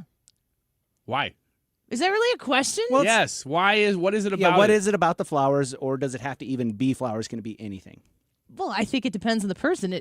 I don't think that I can speak on behalf of all women enjoying getting flowers, but it just means he thought of you. And he wanted to make you smile. Is it that it was something that grows? Can it be a clump of grass? I hate you. Here, honey, Yes. check out this zoysia. Yes. You get your wife, who is the best wife of them all, grass tonight I and will. say, I thought of this myself, and that will be real. See that, honey? That's Bermuda. This made me think of you. It's going to be weed. All right, the YouTube live chat poll for today is, do you approve of President Trump's ballroom addition to the White House? Brad, yes or no? Yes. Ryan? Yes. I do too. I love it. I like that he's leaving a mark and he's paying for it. It's being paid for. It's not paid for by the taxpayers. 92% of you say yes. So you're on board. Doesn't seem to be. I thought maybe there'd be a little bit more of a breakdown there, but no, that's an overwhelming yes. We appreciate you being with us. Keep it here on 97.1 FM Talk. St. Louis conservative for Mark Reardon, because he's coming up next. Hi, I'm Bob Kershaw with Retirement Advisory Group. Are you worried about market volatility? Are you concerned your money won't last you through retirement? Hi, I'm Tammy Kershaw, and as a family-owned business, we are committed to protecting your retirement, whether you're nearing retirement or already retired. We have a lot of folks that aren't aware of all the new investment choices that are available, which give you growth and protection from losses at the same time. Are you aware of all the fees that you are currently paying? We can show you how to avoid those fees. So come in now for your free retirement review and get a second opinion on your retirement plan. And just for coming in, you'll get a copy of our latest edition book, Your Key to a Worry-Free Retirement. Let us show you how to retire with confidence. We are proud to say we haven't lost a penny of our clients' money in 39 59 years, and we won't lose a penny of yours either. Let our family help your family. Call us now at 314-993-9494 or go online to retirementkey.com. That's retirementkey.com. Michael's Flooring Outlet. You find them online at igotfloor.com. Shop for flooring of any type at Michael's Flooring Outlet. 3 locations across St. Louis, and you've got experience. You've got local when it comes to Michael's Flooring Outlet in St. Charles County, in West County, in Darien Prairie as well. These folks understand flooring. It's what they do. You can go into a lot of stores and you're shopping for paint, and then you're shopping for trim or something, and then you're looking in the flooring section. Go to the place that is an expert at flooring. That's Michael's. You can shop for the Smart Strand Mohawk Silk line of carpeting, that fresh, silky softness that you can run your hands over, feel under your bare feet. It makes your whole house smell fresh and new. It provides a superior performance as well. Each strand of Smart Strand silk carpet is packed with 700 silk-like strain-resistant fibers. Everything you need to know, including reviews and how to request an estimate for your new flooring project, is available on their website. Visit them online at michaelsflooringoutlet.com. Hi, Mark Cox with Gloria Liu, owner of Your Home Sold Guaranteed Realty. Welcome back, Gloria. You've been helping families for over 22 years with your guarantees, your buyers in waiting program, and you were telling me that between now and year end is a great time to sell. Can you share why? Always good to see you. When it comes to timing, the spring and fall selling season have historically been the most active. However, due to raised home value and affordability, this market still has lots of sellers and buyers on the sidelines. Fact is, between now and year end is a great time to discuss the sale of your home. I have guaranteed sale program solutions for every situation, including instant multiple cash offers, 100% market value, or my trusted guarantee sale program, where I'll sell your home at our agreed upon price, or I will buy it myself. Sounds like a plan, and the time is now. Call Gloria right now at 314-325-6888. That's 314-325-6888. Or visit GloriaHasTheBuyers.com. That's GloriaHasTheBuyers.com. Gloria and seller must agree on price and possession date. KFTK FM Florissant from the Kaufman Townsley St. Louis's Injury Lawyers Studio. Call 314-500-5000. That's 314-500-5000. All on the free Odyssey app.